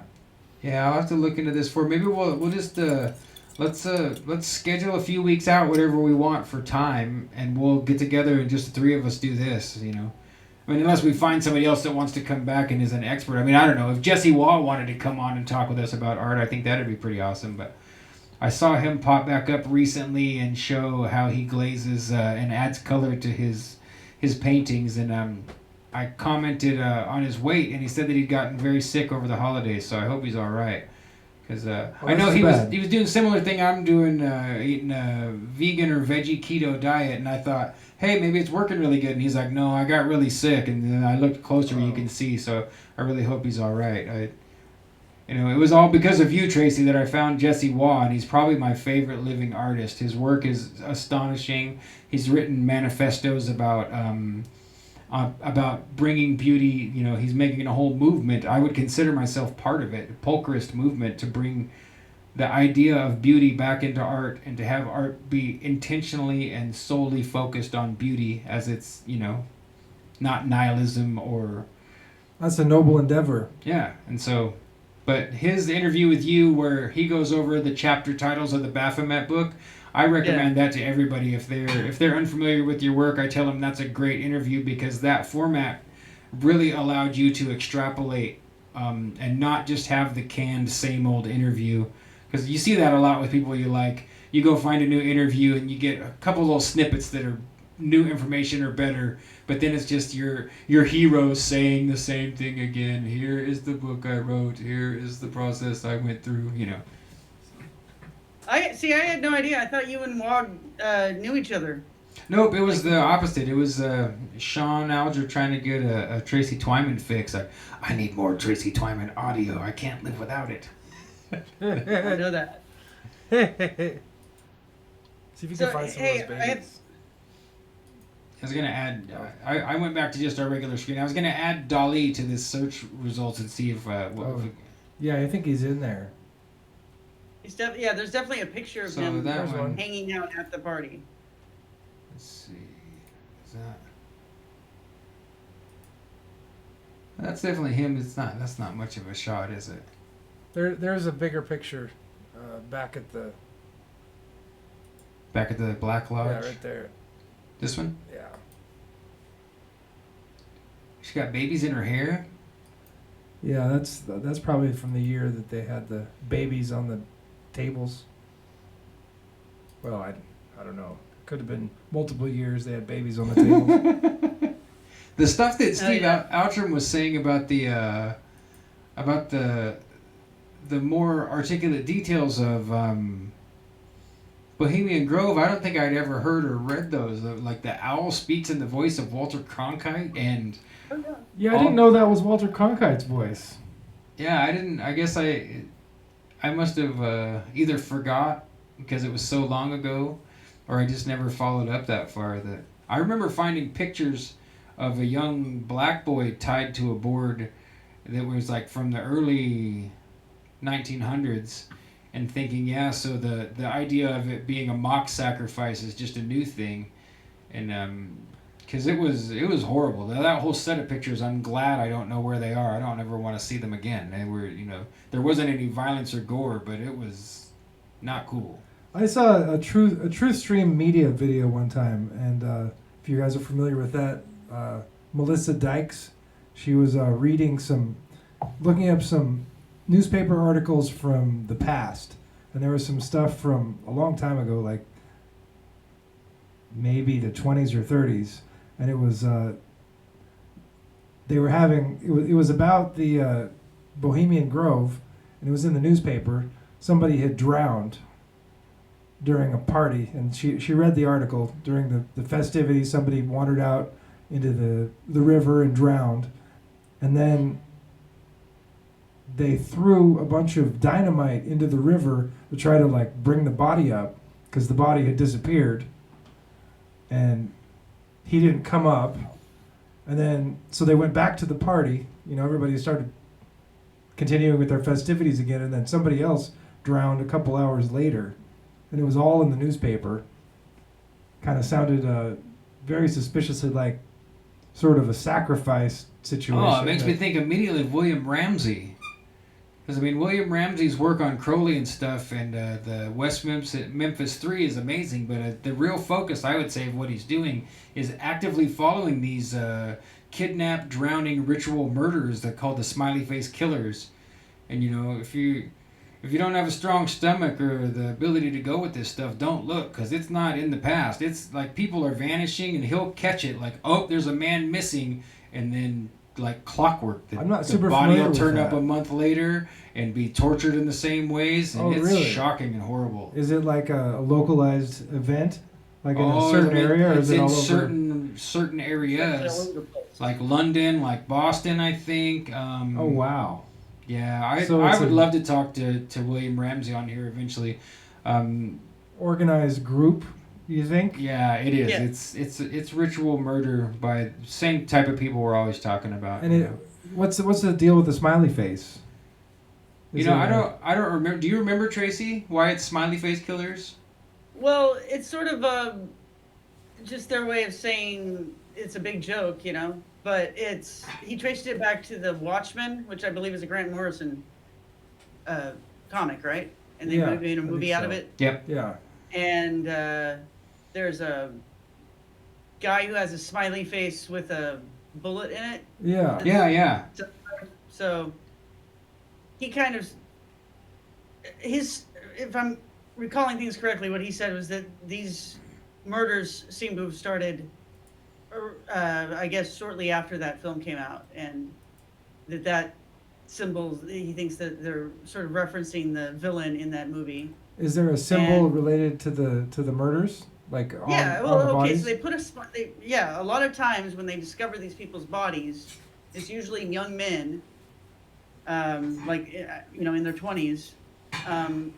There'll be a smiley face, just graffitied on the wall somewhere nearby, which in Oh. itself is not that uncommon. There's one right by my house right now. It kind of makes me nervous now that I know all about this stuff.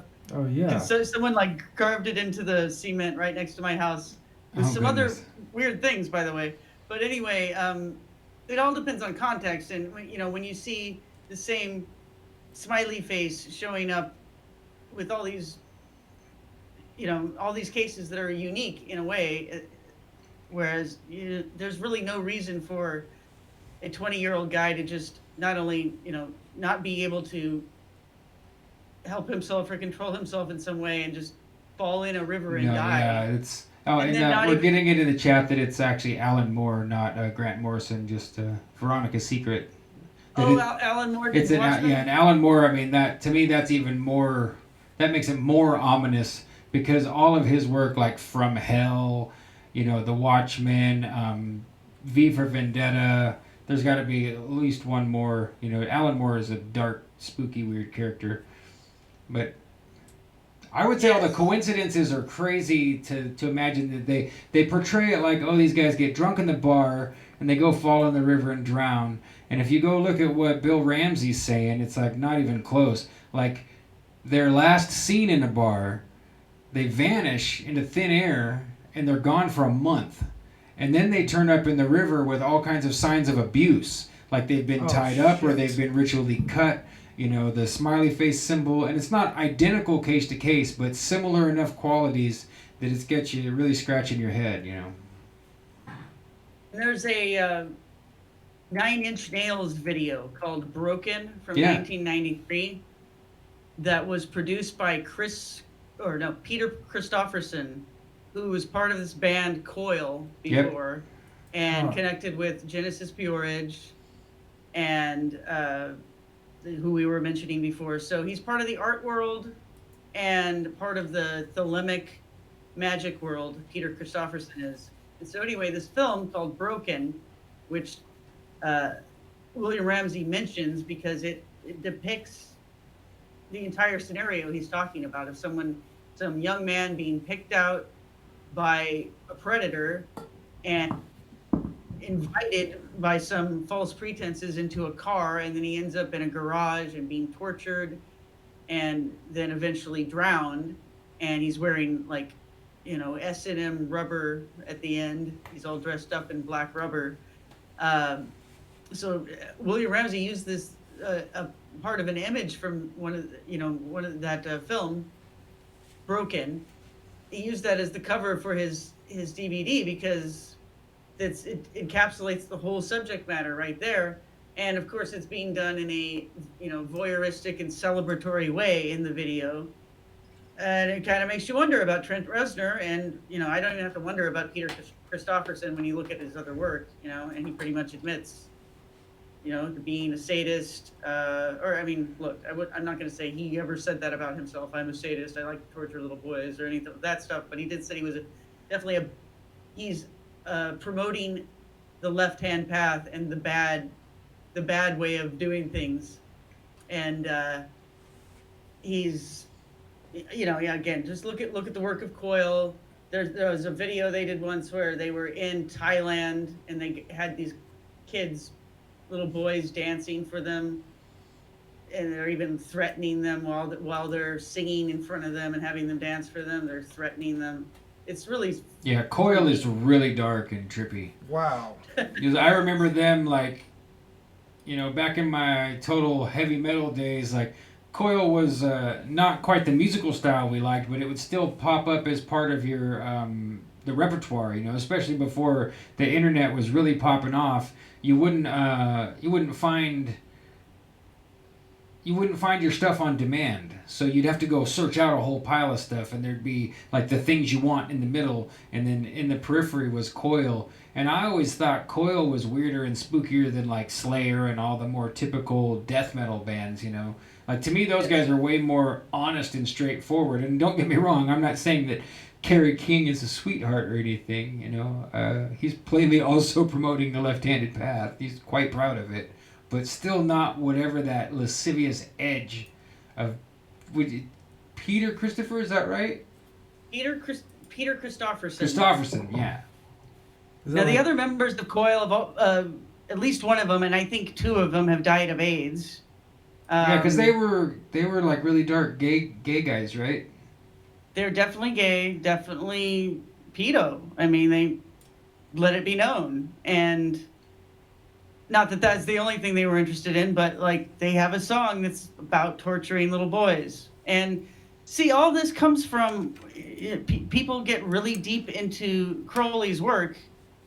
That's where it all leads you. That's the path you're on. Yeah. And you will always end up there if you go deep enough, and you'll find out that those are the deepest secrets. What's his name? Outtrim from earlier, he mentioned Lamb, this entity that Crowley channeled and wrote about. I wanted to mention the picture that you see of Lamb that Crowley drew, that is most commonly shown when people are talking about this topic, and usually they say, oh, doesn't he look like a gray alien? And he does. But what they don't mention is what his head is emerging from. And this is the anal birth of the homunculus. Oh, okay. This is a creature being born from an anus. And there's stuff that Crowley wrote when, I think this was from the Paris working when he was, there you go. That one. So I never realized that till now. I'm gonna definitely email that to Steve and let him know. I didn't want to overdo it, but I really hope that that Steve. I hope he's able to follow up and watch the rest of this, because I think we covered some relevant stuff. And B, I really hope he's able to take at least some time and read your work, because as far as he's come in his own way, if you go watch that information about the Burning Man, I mean, he goes over onion layer after onion layer of not just the government's involvement in promoting it, but in the redundant rituals. I mean, it's not just the man burning, and I don't have to tell you, the man burning. I mean, in the original, the Wicker Man is you put a person in there. You watch the old movie or go read the traditional. It's you're making a human sacrifice. Somebody was sacrificed a few years ago. This not last year, but the year before, a guy jumped the barricade, 2017, ran and fell in there, and I remember speculating with someone. Might have been me. That it was, me and you were talking about it, but there was another person who thought they had mind controlled that guy and got him to break the barrier and do it. That's what I was witnessing MK Ultra live or something like that. So maybe somebody else also, but that was pretty creepy. People were roasting pigs in the same fire that somebody died in, and eating it it's just the next atrocious. Day. Do you know if Lamb and Iwas are the same? Is this the same entity he's allegedly talking to? I don't think that they're the same. But then again, I was just when it comes curious. to demons, sometimes they just give you different names. But I do know that he wrote, during the Paris working, wrote some notes that are very revealing about, I'm talking about Crowley here, about what he thought, the ultimate gay magic was, gay sex magic. He described doing a working with Victor. I think Victor Newman was there, one of his male partners. He described creating a race of men through this process. So I'm sure drugs were involved. They had to have been very powerful drugs, because he describes seeing men come to life inside of the anal tract of his partner, and it sounds to me like he's just tripping. I just think he's probably hallucinating. Yeah, high as hell. But still, this is what they're talking about. This is what they actually think could really happen, is that you could put semen into a butthole and that it would become a living being. And he describes an all-male race of beings marching on the march. Were they pirates? I don't know. They were Smurfs, I guess. I don't know. Jim. Did Jim just make a butt pirate joke?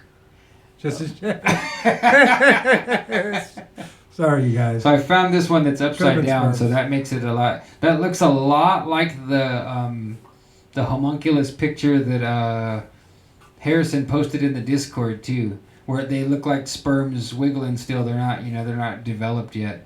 But I always thought that those were his hands pressed together, but no, those aren't hands. Nope. It's the compass rose. Oh man, what a trip. Or the eye, I guess. What a far out trip. Well, yeah, so now I feel like we need a spark to bring the vibration of the conversation up at least one level of hell, away from the sodomites and the usurers, and closer to, I don't remember who's above them, but maybe we should get back to 8. Go ahead, Tracy, please. No, I was just going to do some audio, some visuals here, so... Oh, here, let me put you big on the screen just 1 second. Here, let me get you to... This is a book that's all about the Golden Age, that book, or that movie by Louis Buñuel. So, okay. And that's what it's called, the Golden Age. It has a picture of, this is the scrolls that Marquis de Sade wrote out 120 Days of Sodom on. Because he was a prisoner, and he would have to do this when nobody was looking, basically. He would bribe the guards to bring him paper, and then he taped them all together so that they make one long roll. And so it was quite a job to try to translate this whole thing, I can imagine. I'll bet. Now this is the book, the Marquis de Sade's book was written this way, is that what you're saying? Yes, it was all written on this scroll. It's a bunch of pieces of paper taped together, or stuck together, however he did it, and he rolled them all up, and he hid it underneath his bed, and it wasn't found until later. I think it was found like after the Bastille was stormed and everything. It wasn't found until after he had left prison. And anyway, so Mom found it. I don't think he ever really thought anything was going to happen with it. So, But do you remember yeah. what year was he in the Bastille? Do you remember? No. Because it made me think just now of Look. the Count of Monte Cristo. It's such a similar story. Now, I'm not saying that Count of Monte Cristo is a sexual sadist, but he's definitely a sadist.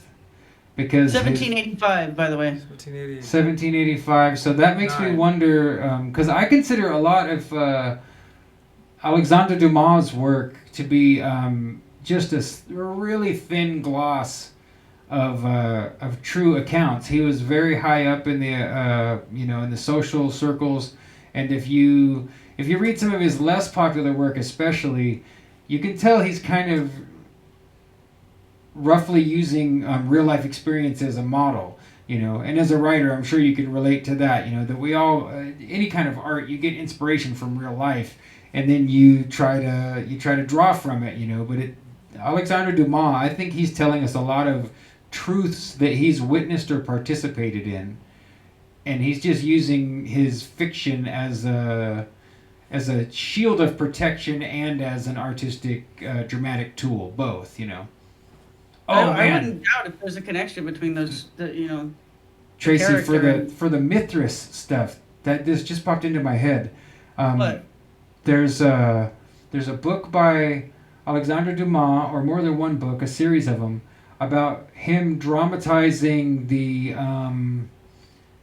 It's not the Medicis; it's the other family from that era, from Florence, or maybe it is no. They were the ones that were popes. They were with the popes.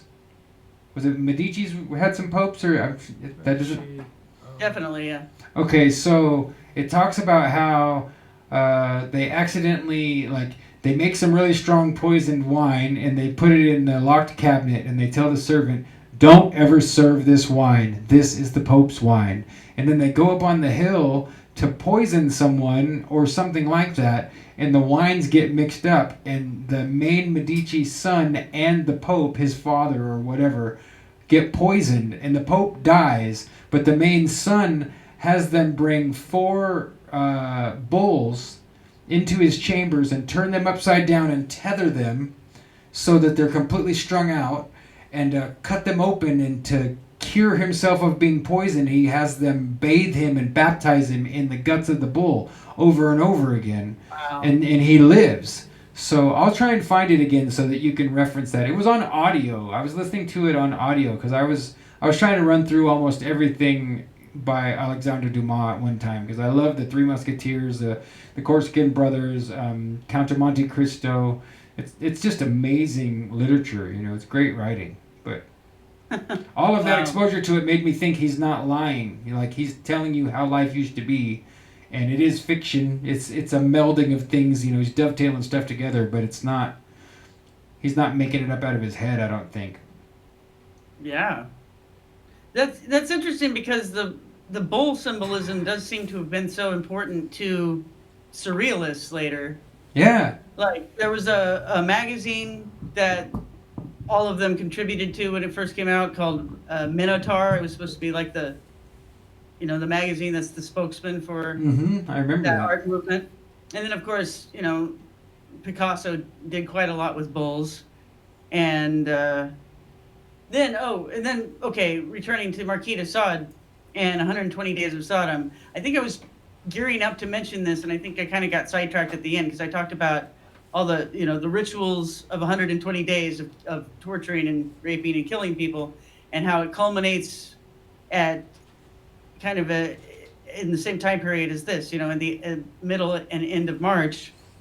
And the point I think I was building up to was just that is the liturgical season of Kaibel rituals. So the Day of Blood is March 25th. That's when all the priests would be inducted, and they would have their penises cut off their balls, and then right after that is the Hilarion week that I've talked about before. Yeah. Of various Kybell rituals. So it did strike me when I was looking through 120 Days of Sodom, which I haven't read through all the way because it's too much. It's too disgusting. It's like I can't just sit down and read 300 pages of that because he was relentless. And I don't think, it was very... I don't find him some amazing artist, as or an amazing writer. I find it just a never-ending catalog of weird, sick things that he could dream up. I don't find it to be put together artfully at all. But apparently he was great inspiration to the artists of the 20th century. And yeah, I can't help but notice that his most extreme work culminates, it seems, with these bloody rituals around the same time that the Kybell cult would have celebrated their rituals. And also the Mithras cult had important rituals that they did around the same time period. So yeah, I wanted to... This is one of Dali's most well-known paintings. It's called the Hallucinogenic Toreador. And I don't know if you can see the bull. This is this. Oh, yeah, I see it. It's really hard to look at. This painting is huge and amazing. It's like a mescaline trip. It is. I mean, that's what there's a name for Dali's technique where he does this. He goes into hypnotic state and intentionally draws his mind into the space between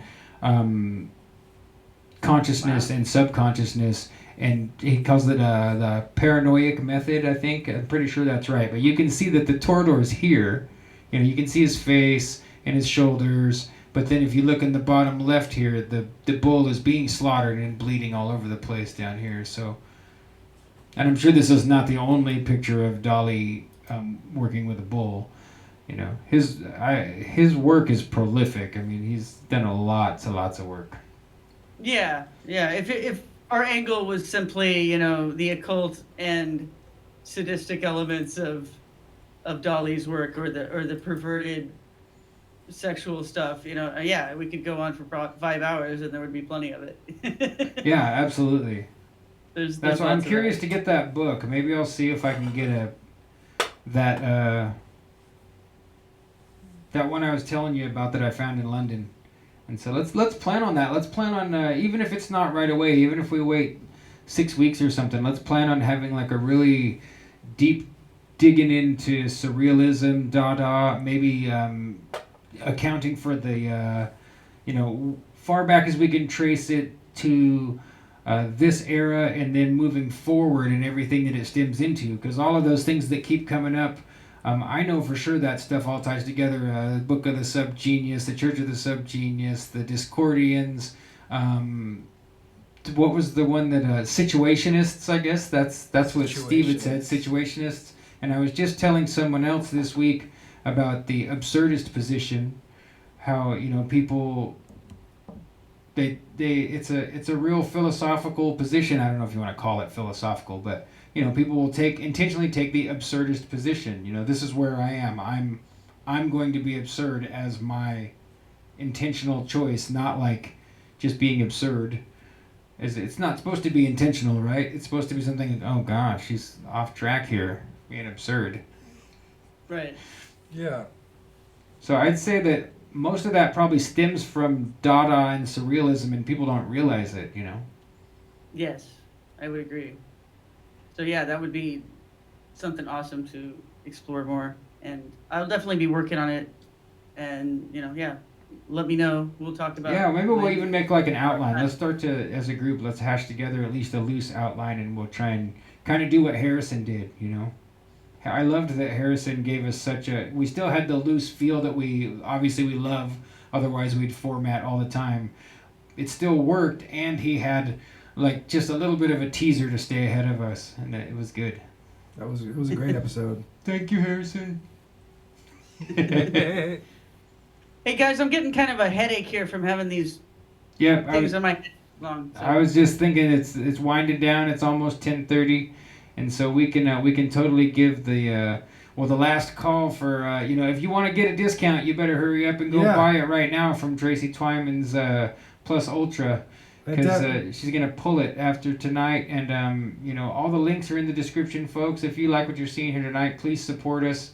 Let people know. Come join the Discord, and at the end of every show, we smile. We've got the we got James True for next week. Yeah, that's right. So James come True's and scheduled for check next that out. Wednesday.